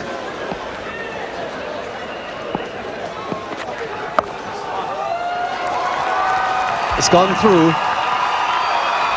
Fast Kumble diving at Gully, no third man, so that yields him 4.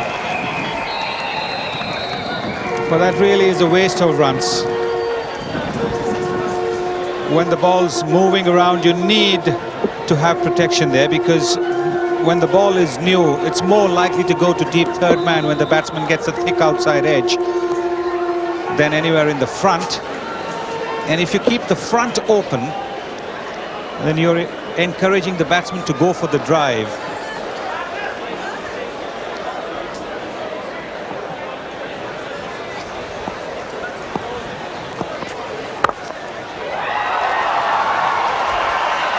Long chase here for Ganesh. In the first innings, they actually completed all run 4s, and they'll do that very comfortably this time.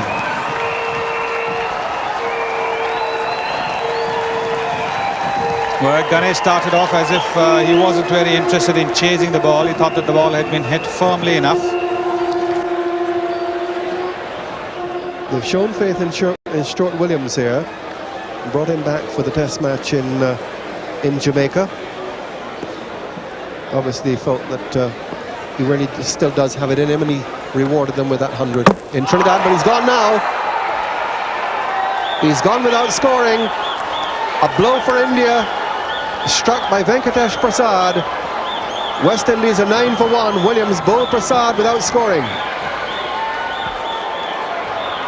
Rahul Dravid got out, playing on, and this time Stuart Williams surprised by the one that nipped back into him from Venkatesh Prasad. Very good bowling that from Venkatesh Prasad. West Indies have lost their first wicket for 9. Shivnarine Chanderpaul comes in at number 3 in the virtual opening position now. Here's how Williams went. It's fine bowling from Venkatesh Prasad. He got the ball to leave the right-hander. So, in a sense, he had the batsman thinking that that is what he was going to bowl. Then he bowled that one that nipped back in.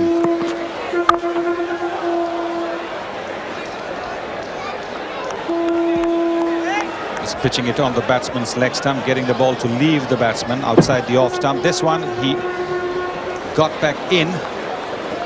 Stuart Williams trying to dab it down, beaten by the one that came in and then knocking it back onto his stumps.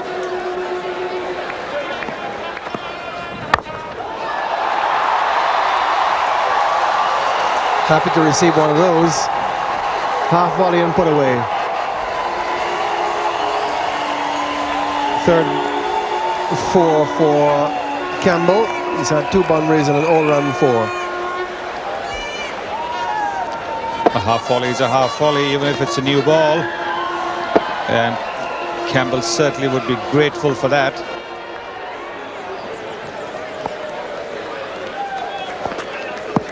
Oh, that's very close, and he's given it out. And Chanderpaul wheeled away, as if to say, yep, I'm afraid I know I've gone. The only question in Randell's mind will have been whether it pitched outside leg stump. He decided not. Not a very good shot at all from Shivnarine Chanderpaul. I would think it was a shot of a tired man. We'll have to see if this one pitched in line. Well, it's a bit difficult to see exactly where it pitched there with his body in the way, but certainly would have hit halfway up the mid-stump. Going back and looking to play across the line of the ball on that occasion, Shivnarine Chanderpaul. It's 18 for 2. Brian Lara has come to the crease and faces Abhay Kuravilla, and immediately he's into line. There's pressure on the West Indies captain here because the West Indies still trail India by 3, and they've lost 2 wickets. Here's the second of them. Shivnarine Chanderpaul had been batting for quite some time in the first innings. That would have hit halfway up, as I said. But the only question that umpire Steve Randall would have to ask himself is, where did that ball pitch? If it pitched anywhere outside the line of leg stump, it should not have been given out.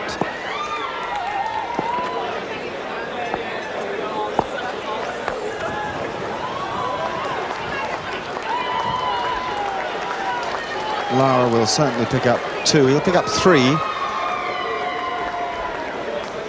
And that brings the West Indies into the lead for the loss of 2 wickets. That's a very strong scoring area of the West Indies captain, that whole region square and behind square on the offside. It was interesting how he, as captain this morning, kept a squarish third man all the time.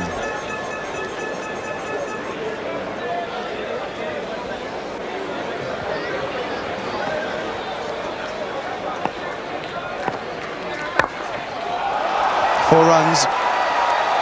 Lovely clean off drive.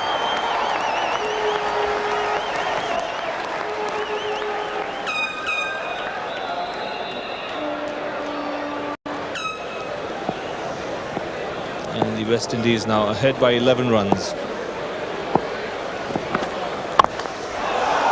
And now 15. Crashing cover drive by Brian Lara.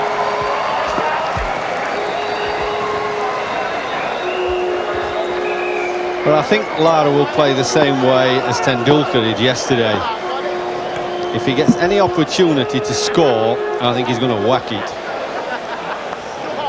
He's going to try not to play a silly shot, but he'll realise, I think, that you can graft here and graft and work, and sooner or later you might get a pretty good ball.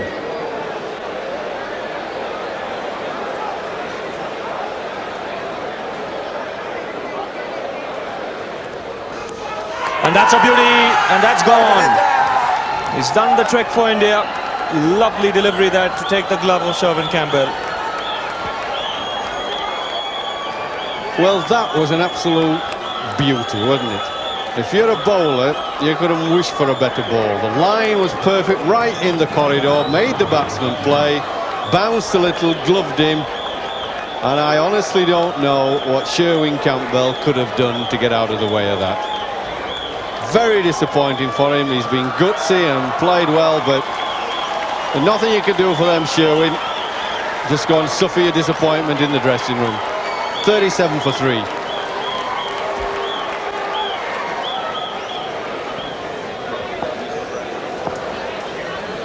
For the kind of talent he has, that's a pretty moderate average. And that's crashed again through the covers. That went like a rocket into the fence. What did you say about nicking one, Ravi? He nicked that all right. He didn't half welly it to the boundary. Watch him wind up for this. Oh, yeah. He looked like nicking it, didn't he?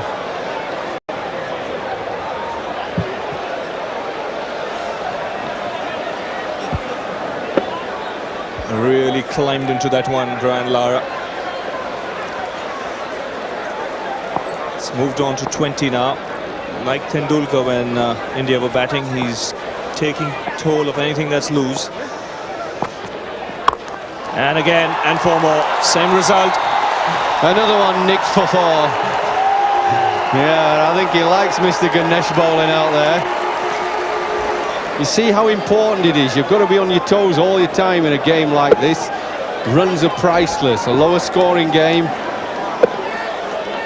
You let a player get away from you, and suddenly the game can change quickly if he gets in.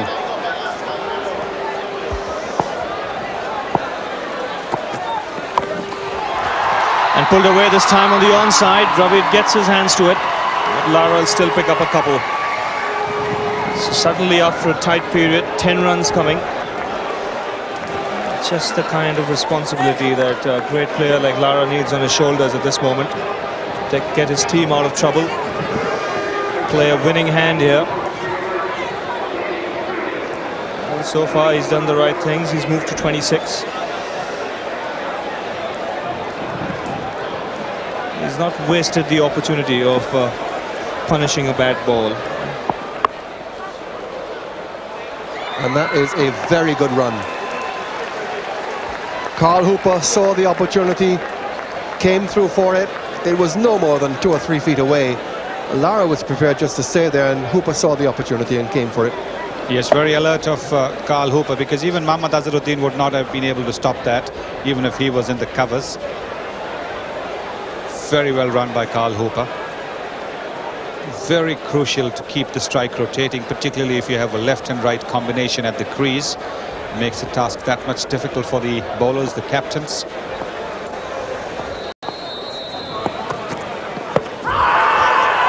He's gone, attempting to do what Chandapal did and getting struck in front. The West Indies have lost their 4th wicket. Ganesh strikes for India, and real problems here now for the West Indies. Misjudgment by Carl Hooper, as there was by Chandapal. Up goes the finger. But this is a poor shot from Carl Hooper. He had seen in the previous over from Dora Ganesh, the ball was keeping a little bit low, the ball rushing onto him, and he's been struck on the foot. The ball hasn't risen too high. He's declared leg before, and West Indies are 65 for 4. Roland Holder comes in, last of the specialist batsmen to join his captain, to replace Carl Hooper.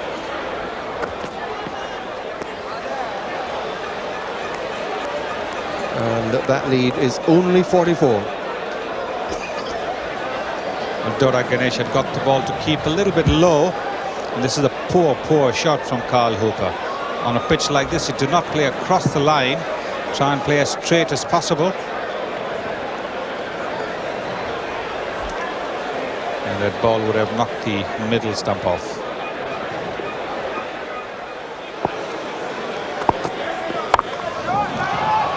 And that's nicely bowled if you're a left-handed batsman who's brilliant through the offside. Meat and drink for Brian Lara. You just cannot bowl there. I mean, look at it, it's a long hop. You stick it out there to most batsmen, stick it out to a great batsman, you're going to kill you. And runs are so precious. I think 150, 70 will be hard to get last innings if West Indies bowlers bowl anything like they did today. The bowl like yesterday, then might not be so hard. This is not an easy pitch, so you cannot give easy runs away. You must make batsmen earn every single one.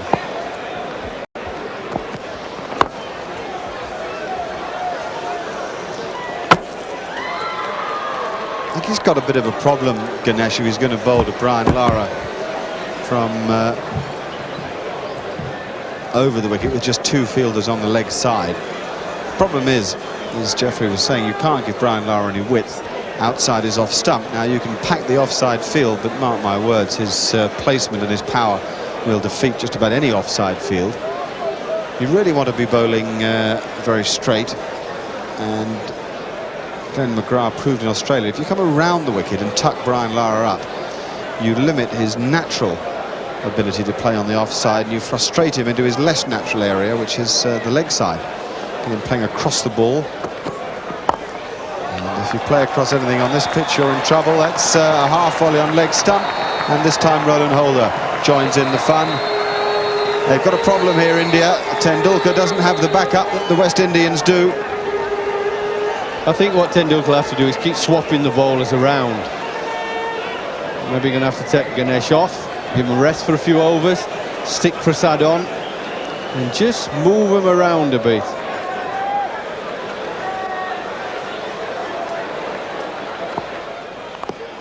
Oh, I say. Now, he's had a bit of luck, Lara. You need a bit of luck on this pitch. For a minute, it seemed as if he'd under-edged it. And look at the face of Steve Randall. I think Steve Randall knows that that was going to be plumb if he hadn't got some sort of bottom edge onto this. Oh dear, look at it. You can see the leg stump. It hit him on the... would have hit middle about halfway up. But, slice of luck. That's what all it needs. And the great players are away.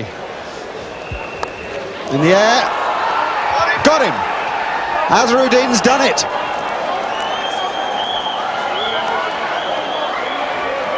The end of Brian Lara, and Abhay Kuravilla has struck. What a find he is for India. No, it's Prasad. I apologise, Venkatesh Prasad. He's got him for the second time in the match. Well, he's bowled very straight at him most of this over, and then he's thrown it wide, and he's gone after it. Didn't quite get across to it, and he's nicked it to the wrong man. If you nick it to anybody, don't nick it to Azhar, because he has wonderful hand. And what a wicket that is for India. 86 for 5. Courtney Brown is the new batsman, the local Barbados boy. And here is the end of Brian Lara. Well, he just threw it a little bit wide. Never quite got there, did he, with the feet? But, I bet when Azhar saw that coming to him, he thought, this is big for the game. This is important. What an afternoon for India, though. 5 wickets for 86. He just never quite got his feet there. He just tied him down nice and straight along his legs, then threw it wide, and aren't they pleased? I remember the other great left-hander, Garfield Sobers. That's how he used to try and bowl at him, and I say try because it don't always work with great players. Bowl straight and tight, then throw it wide.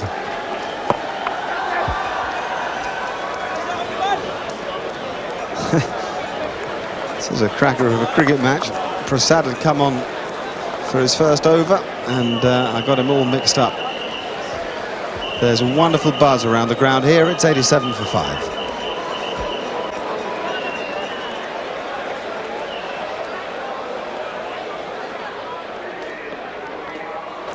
Oh, that's a beauty. Absolute beauty. Brown goes. I don't think he's happy. Lloyd Barker seemed to have no doubt, and neither did the Indians. The Test match here is on fire. That was an unbelievable delivery. It went like a leg spinner, like a leg cutter did that.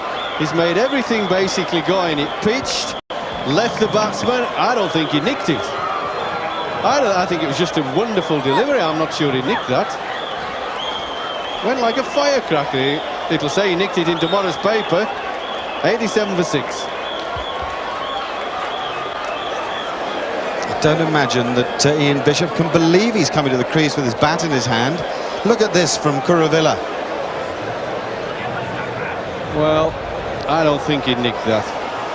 I really don't think he nicked that. It was a wonderful delivery. I've seen people are giving out before in the past because the ball has been such an absolute beauty that you know, everybody goes up for it. They're emotional, the state of the game.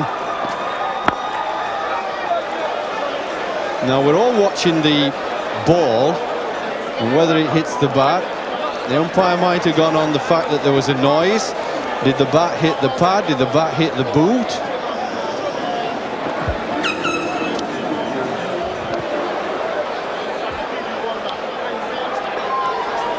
I think perhaps at the very beginning of the innings they were looking to get a score somewhere in the region of 250, 260. That would make India having to chase something between 240 and 250 to win this test match, which would be a pretty good score as far as I'm concerned, batting last on this pitch.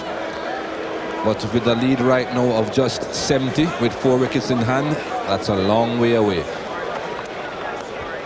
And he's gone, and it will be a long way away. 91 for 7, the West Indies. Prasad again doing the trick for India, again getting his leg cutter to go, and Roland Holder trying to cover drive, only managing to get the outside edge. The Indian fast bowlers or medium pacers have bowled very, very well on this pitch. They have kept the ball up. Another well pitched up delivery, bit of sideways movement and a nick through to the wicket keeper. That's the way you've got to bowl on this pitch. Keep the ball up, bring the batsmen forward, and the movement around will get you your wickets. It's 91 for 7.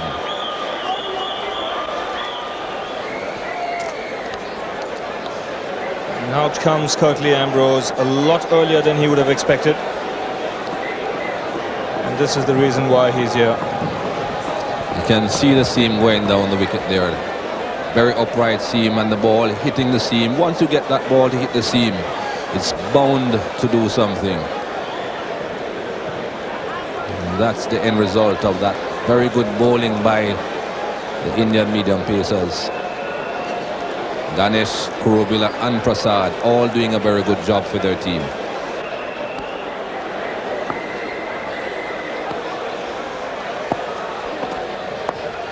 Edged, and this time it's over the slips. Doesn't matter, all these runs important.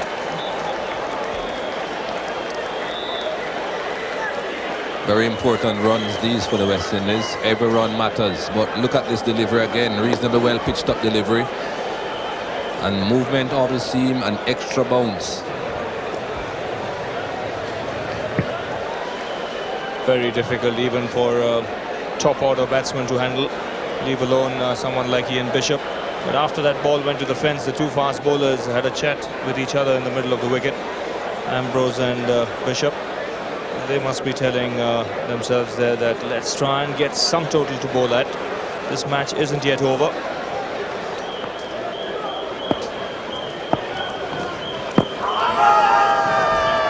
He's given him. Just an appeal from Kuruvilla. The slips really didn't go up. Umpire Lloyd Barker has lifted his finger and decided that Ian Bishop is out. We'll have to take another look. Well, he's certainly not following the example of his partner Steve Randall. Ian Bishop pushing forward there, or trying to get as far forward as he can. Not really a very long way forward, but the important thing is whether that hit him just outside the off stump or not. But it's 95 for 8, irrespective of what anyone thinks. So worried look on the face of the manager of the West Indian team, Clive Lloyd. And the reason for that is his team is in deep trouble at the moment. This is the last man to be dismissed, Ian Bishop. And rightly, Tendulkar now leaving the attack in the hands of two of his best medium pacers, Prasad and Kuruvilla. And Kirtley Ambrose, like he did in the first innings, if there's anything that is pitched up, he's going to have a go at it. And he really got that in the middle of the bat for his first boundary. I think this certainly has got to be the attitude now of the lower order batsmen. They have seen the balls exploding off a length. They have seen a few keeping low. No point in them just hanging about out there trying to survive. They have got to get some runs. They have got to give themselves something to bowl at. Franklin Rose's dad.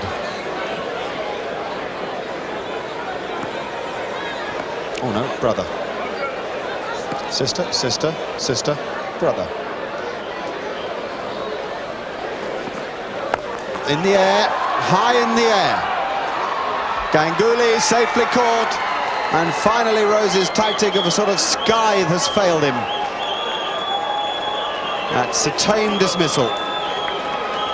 And what's more, it's 107 for 9, effectively just 86 for 9. Well, he's been trying to play that shot to the onside. He played that well in the first innings. One terrific-looking shot. This time he's just got the leading outside edge. Simple catch to Sourav Ganguly. West Indies 9 down for 107. Mervyn Dillon is at the crease. Ambrose is on strike. Franklin Rose is back in the hutch. And Abe Kuravilla will bowl. Little prod by Ambrose. He elects to take the single.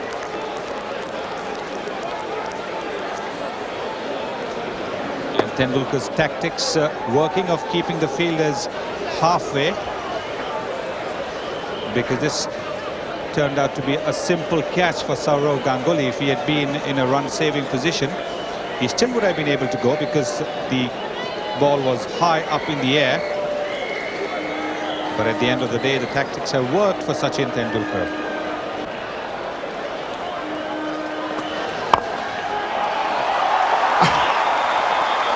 And as if by design, we have a hard volley. My thanks to Mr. Kuravilla. Congratulations to Mervyn Dillon. The big moment really was when Lara was out and then Courtney Brown followed. He looked a bit unlucky, Courtney Brown. Here's Kuravilla. And it's a lovely stroke by Ambrose. Arrow straight down the ground. He really has batted well so far in this series. This is a shot that Brian Lara would be proud of, because he's played it with such a straight bat. Not much of a follow-through. Look how straight he's played it. He's played it on the up, but he's played it absolutely straight.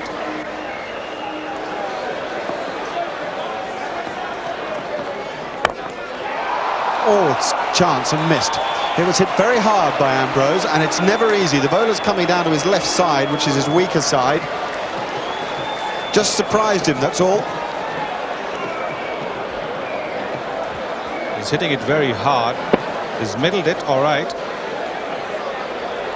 And Abe Kuravilla, not the swiftest of reactions in the team. There's fine spirit in this Indian side. Fine spirit between both teams, actually, in the whole series, too. He smashes it down the ground.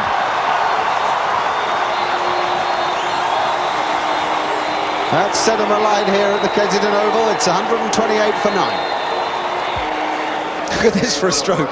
Just a good, clean, old-fashioned thump down the ground. I think Prasad and Kuravilla are tired. I don't know what you think, ex-captain of India.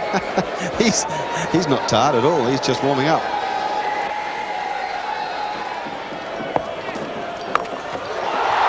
Massive hook. That's gone. That is gone.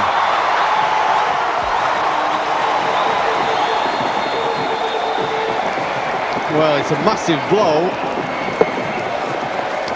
but I can't help feeling that this is getting a bit silly by India. The field is spread out, the pressure is off the batsman. All the good work is, well, certainly some of it is being undone here. Some funny and silly field placings. That's it, all over. Well, would you believe it, what an anticlimax. A man who has played so many shots now gets out playing none at all. So all out for 140. Well, what an extraordinary 46 overs of play that was. The West Indies all out for 140, leaving the Indians needing 120 to win the match. Top scorer was Brian Lara, but this was really all about India's hard-working seamers and Abhi Kuravilla, who returned his first ever Test match 5-wicket haul. Well, the biggest partnership in that innings was the 33 added by Ambrose and Dillon for the last wicket. Question now is, had they got the West Indies just enough breathing space to work an escape act? The Indians had to face an over and a half on day 3 before bad light stopped play, in which time they scored 2 without loss. So after the break, it'll be the climax of the match. Another 118 needed by the Indians, 10 wickets by the West Indies. Big challenge here for Brian Lara in his first Test as captain. Here's Franklin Rose.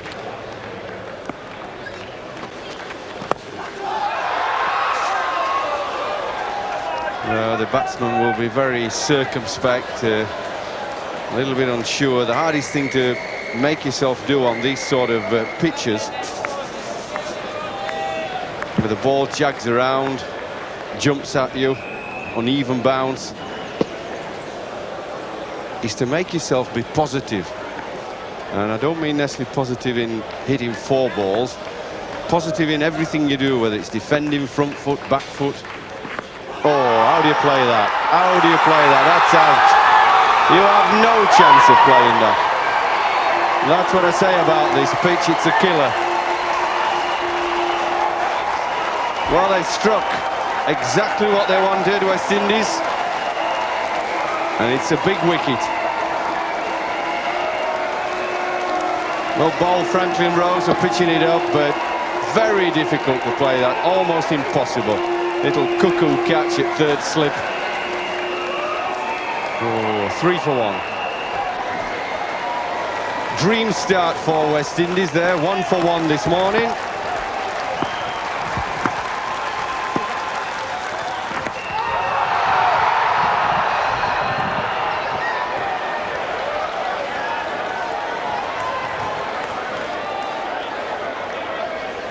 Well, that looks like a no ball, isn't it? Is that another one? Can't be, surely. Another no ball, gets a wicket. Well, yeah, you haven't a lot of time to play that to do anything. The irregular bounce did for him. Poof.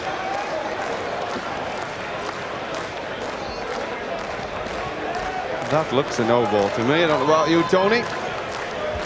Yeah, it just seems to be over there. We're not exactly square on. And if he was over, he was marginally over. Just over.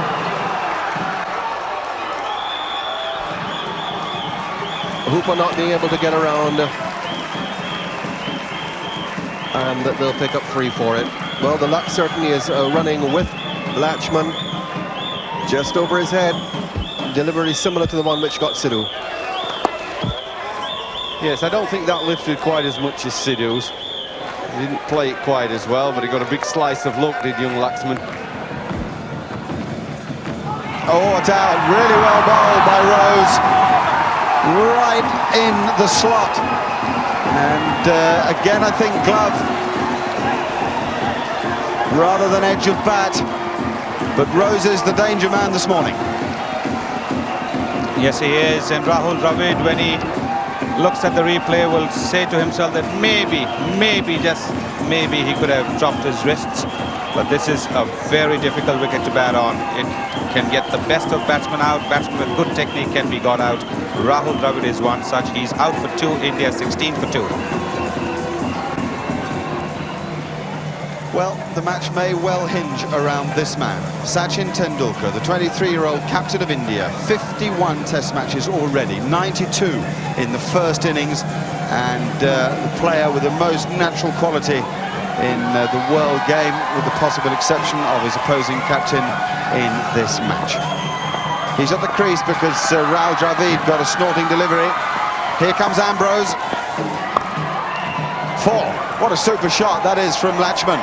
Ambrose is back into the attack after just 1 over from Ian Bishop, and that was something of a loosener. Latchman was onto it like a flash.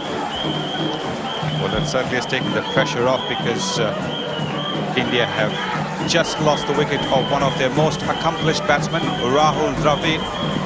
See, just pushing out at that ball. And nicking a catch. There he is. He's just pushing at it. He has been playing it very well, just playing it in front of his body.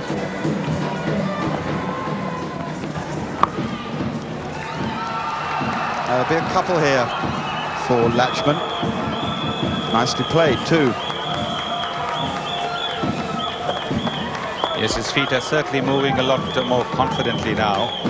And it definitely seems to be more at home playing Ambrose from this end than Rose from the other end. Look at the way he's moving into the ball now.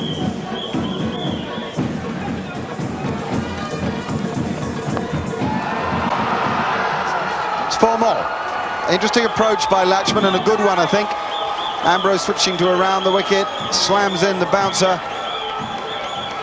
And it's a lucky response, but he's benefited from his bold approach. And could it be because he's now got the captain over there? I reckon that was a no ball too, because he bowled too far wide of the crease. Maybe the captain has told him, play your shots now, enough of settling down. He's bowled in! VVS Lakshman playing all around it. This one was a delivery that was pitched up and went through his defence. And the West Indian crowd here ecstatic. India 32 for 3.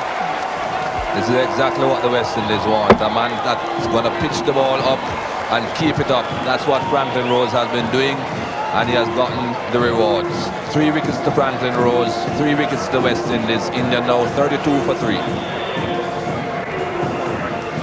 So Saurav Ganguly comes out to the middle. What an eventful morning it has been so far. And this is the last man to be dismissed. This was an excellent delivery from Franklin Rose. The ball was well pitched up.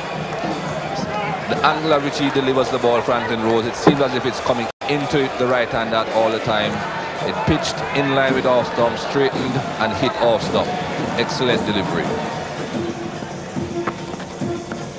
Edged and taken by Lara. This is a big blow for India. Brian Lara has done it. It wasn't an easy catch. He had to move forward. But Bishop has taken the outside edge, and back goes the Indian captain. 4 down for 32. That's a very important wicket for the West Indies. And Ian Bishop, the man that has bowled so well throughout this test match, again a well pitched up delivery. Sachin Tendulkar looking for the drive, and Brian Lara taking a very good catch. Low down to the ground, but he got his fingers under it and held it well. It's 32 for 4 and India in deep trouble. So all that experience will be required now to pull India out of the hole they're in. Mohammad Azharuddin comes out to the middle. This is the reason why he's there.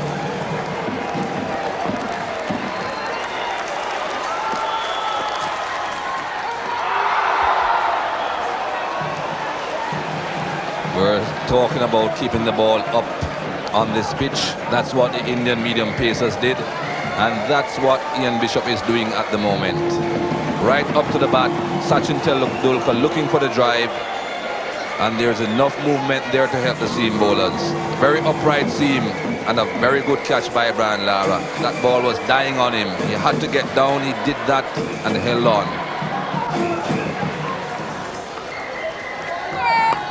Oh, that's a handsome shot. Short from Rose. Ganguly quickly in position and pulling him through square leg. So boundary of a no ball and a welcome boundary for the Indians. Very good shot by Ganguly. This is not the type of delivery that has been giving the batsmen problems. That was short, just rocked back, got right on top of it as well. Ganguly rolled his wrist and hit it straight down into the ground. There's a man at forward short leg and it hit the ground before it even got to him. Right on top of it. Good shot. West Indian bowlers so far have done a splendid job for their side this morning. Rose and Bishop. Bishop it will be to continue to Azharuddin. Pulled away, but there is a man there just in front of square leg. Stuart Williams. Brian Lara has placed those men on the onside because he knows that Mohammad Azharuddin is very strong on his legs. Another short ball pulled into the mid-wicket region. Short balls have not been the ones that have been giving the batsmen problems, but those men in run-saving positions there. Very strong through the onside, Mohamed Azharuddin. How India need him to play an innings here. Edged, but there is no third slip. And it beats the man at third man. Again, turning him around, Ian Bishop, opening up Azharuddin. Very difficult to have them everywhere. That's the problem. If you're going to plug the onside, you can't have enough fielders to also have 3 slips. It's a matter of whether you're going to have enough faith in your fast bowler to keep it on that off-stump line. And it's found the gap between third slip and gully. I just pull it inside the fence. In fact, he couldn't make it there. A boundary to Ganguly. Just opening the face of the blade and finding the gap in that slip cordon. That's going to be the problem now for the West Indies if they don't have a third man in place. Anything that goes through that cordon is going to go for 4. It's a very, very fast outfield. That goes through Ganguly. That was pitched up. Good delivery from Curtly Ambrose. Hitting the seam as usual, and once you hit the seam, it's bound to deviate.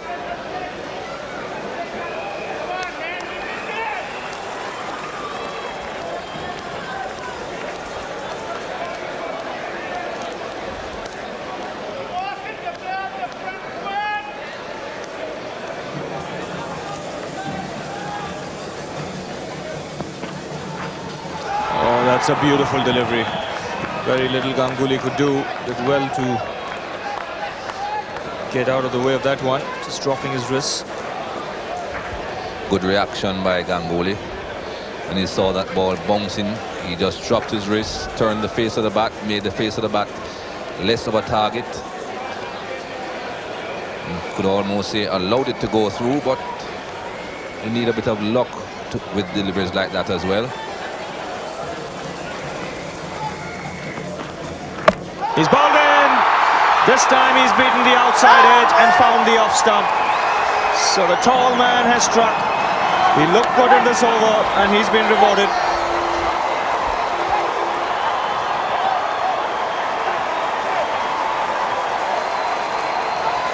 Well, Brian Lara has tried everything with Curtly Ambrose to get him on song, and that was a beauty. Reasonably well pitched up delivery. Ganguly leaving a gap between bat and pad, and Curtly Ambrose finding that gap. 45 for 5 India. So the Indian innings now in dire straits, having lost half their side for less than 50 runs on the board. To tell you more about it, Tony Kozia and Sunil Gavaskar. And here's how the 5th wicket fell. Virtually unplayable. A little bit low, cutting back in from the angle.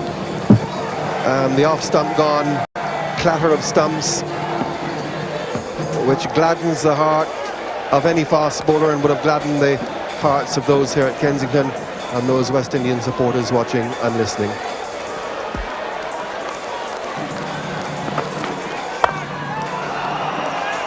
Well, I think the response is going to be predictable and typical from Mohamed Azharuddin. That'll go all the way. The outfield is very fast, as Michael Holding was just pointing out. And even though he didn't time that all that well, he got enough bat onto it that it went through the vacant mid-off position all the way to the boundary. Well, he played very, very responsibly in the first innings, Mohamed Azharuddin, trying to get behind the ball. But over here, he knows that with 5 wickets down, if the ball is even a little bit loose, he's got to try and get as many runs as possible. This is the kind of wicket where anything can happen. We've seen the ball bouncing, the ball keeping low. The one that caught Sourav Ganguly kept low, didn't bounce at all. It's not an easy wicket to bat on.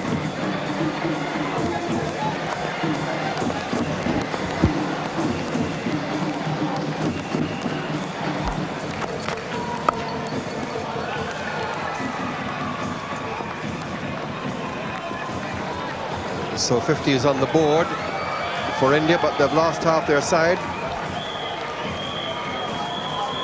It'll just click over there to the 50 and half the side down, but just 120 to win.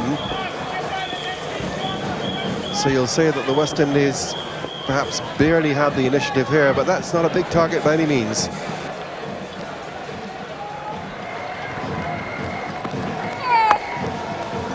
The ball called by umpire Barker.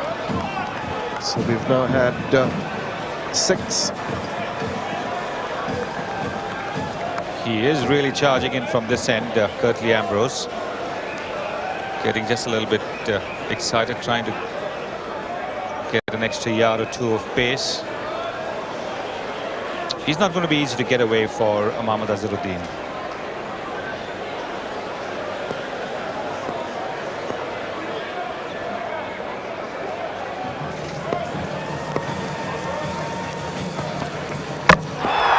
That cap very, very low. Azharuddin could do nothing about it. Ambrose strikes.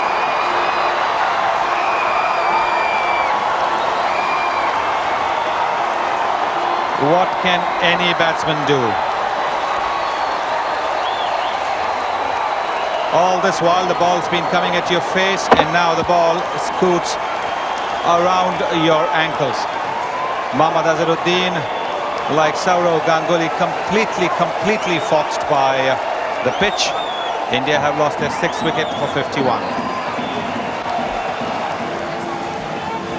Anil Kumble comes in. India have now lost all their specialist batsmen. Here was the last to go. Well, you don't want to get too far forward to Curtly Ambrose on a pitch like this because the ball's been coming at your face. Azhar therefore waiting like Saurav Ganguly did on the back foot, and then the ball keeping low. What can you do?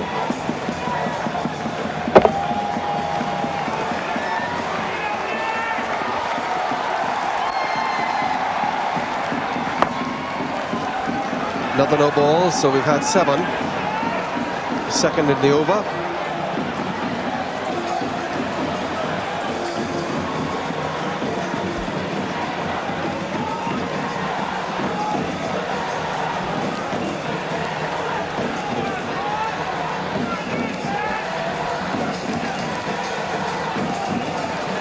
So there's the next man in, all ready to come out. Dada Ganesh is there. And that one keeping down low. Now this pitch, the characteristic for most of the match, and certainly yesterday and today, was that it was rearing almost perpendicularly. We saw Sidhu being caught like that today, and now look at these.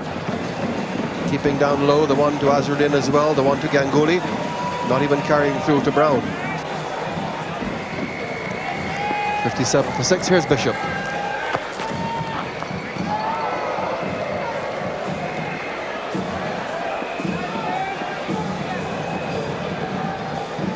Bishop's bowling a very good line just outside the off stump.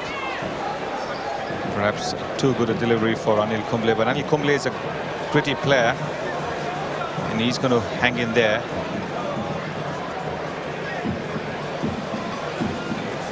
What the Indians need to keep reminding themselves is that even a small partnership will take them close. What they need is 2 small partnerships of 30 each.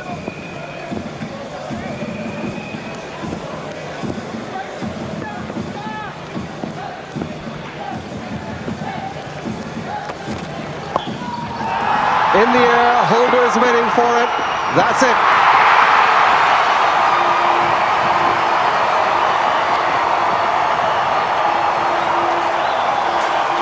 While the ball stopping on Anil Kumble.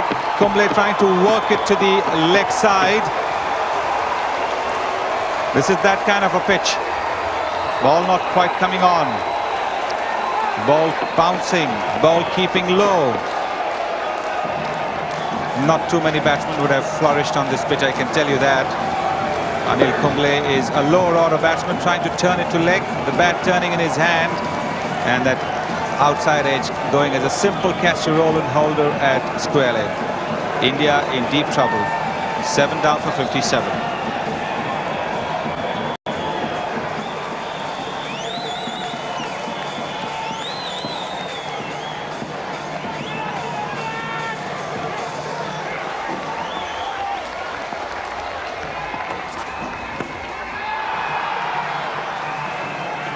Batsman cross while that ball was in the air before it was caught, so that Diane Mongia has the strike. It's a ball stopping on Anil Kumble. There he is, his bat face opening up as he tries to work it to the leg side. Simple catch to Rowan Holder. The pitch is doing everything for the bowlers. All that they've got to do is to ensure that they land it on the right spot, and the West Indians today have landed the ball in the right spot.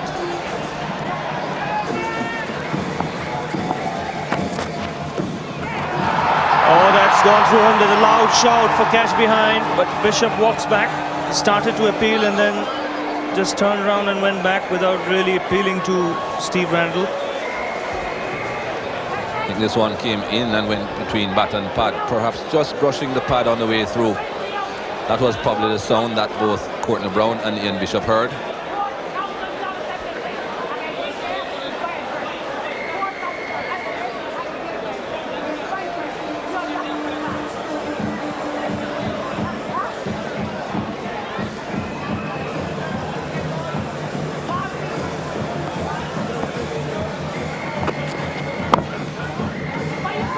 And a single here on the onside. That'll bring Ganesh on the strike.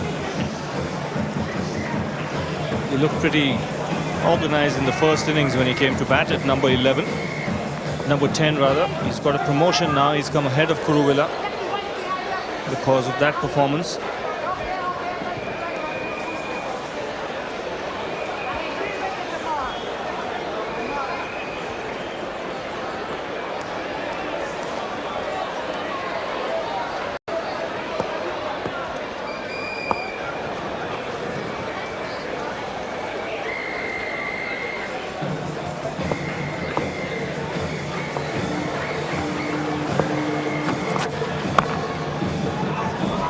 That's nicely played. Was in control of that when he played it away to third man.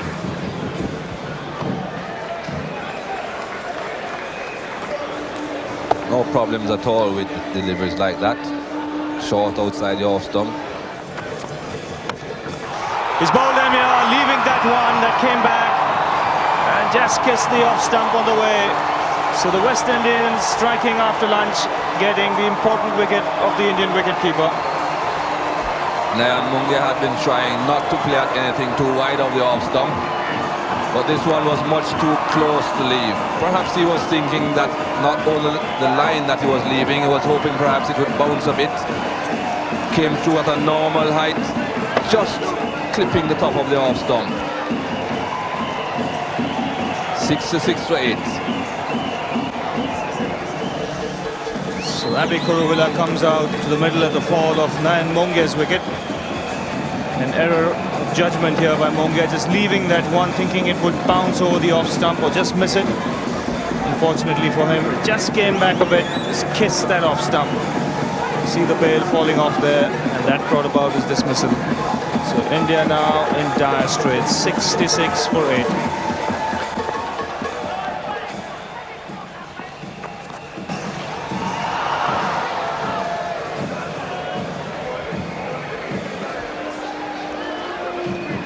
Those are the sort of deliveries that have been giving the batsmen lots of trouble.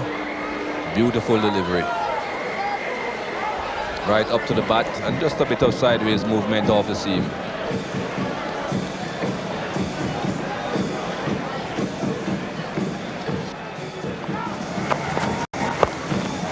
This one played away in the air, should get a couple of runs here. Long chase for Rose. The Indians would look for 3, but Rose is quick. And he has a very good arm.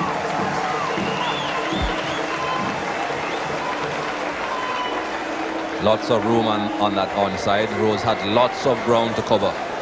And with the wicketkeeper chasing as well, there was no one left to take the throw. Lara being stung there by that return. Not as much as Kuruvilla has been stung though by Ian Bishop.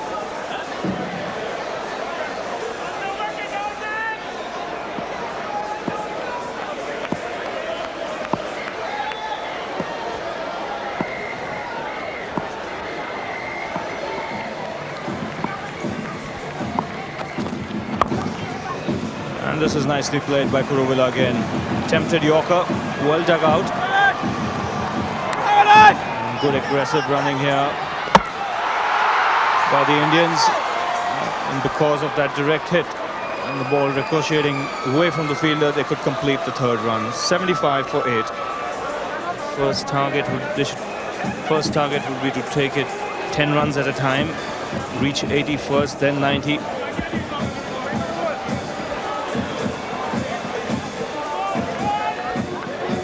Just think in your mind, if Dillon and Ambrose could do it, why can't we?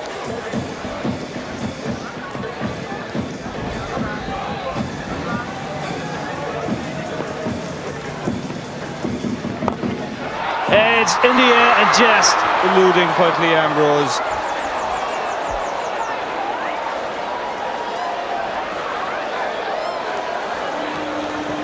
So close and yet so far, says Kirtley. It's a tall man, Kirtley Ambrose, just got his hands to it.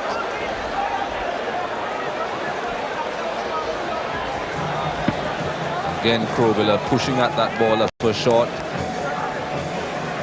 Oh, how so close.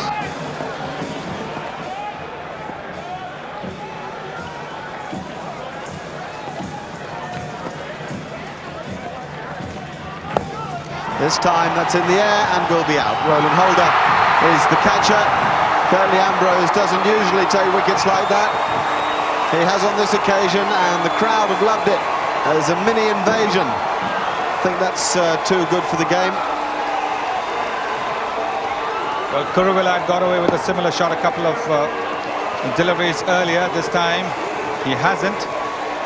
Another simple catch to Roland Holder. Remember, he took that brilliant one to get rid of Sachin Tendulkar in the first innings. This is a simple catch. India 9 down for 80. Venkatesh Prasad is the new batsman, and the man I feel most sorry for. Here's the end of Kuruvilla. Kuruvilla done all the hard work yesterday, bagging his first 5-wicket haul. But he really can't be expected to score runs on a surface like this. The ball stopping, not quite coming on. He's annoyed, he's disgusted. He was hoping that he could be a hero, hang in there and get India to the target. But that was not to be.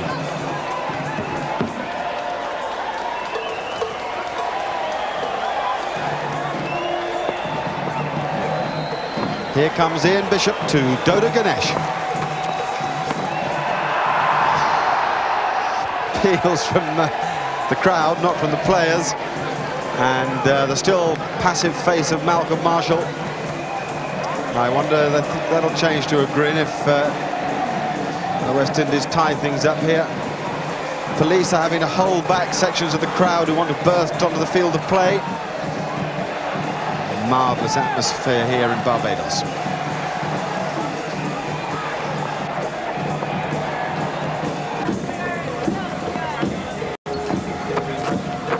That's it. The third Test match is over, and won in dramatic style by the West Indian Brian Lara in his first Test as captain of these great islands. Goes to hug his fellow Trinidadian Ian Bishop, who finishes with 4 wickets, and Brian Lara can barely believe this has happened. There's Courtney Walsh, there's joy in that dressing room. This is a brilliant effort. And that was that. India's dreams of victory in Barbados blown away by the lethal West Indies quicks operating on a surface they could normally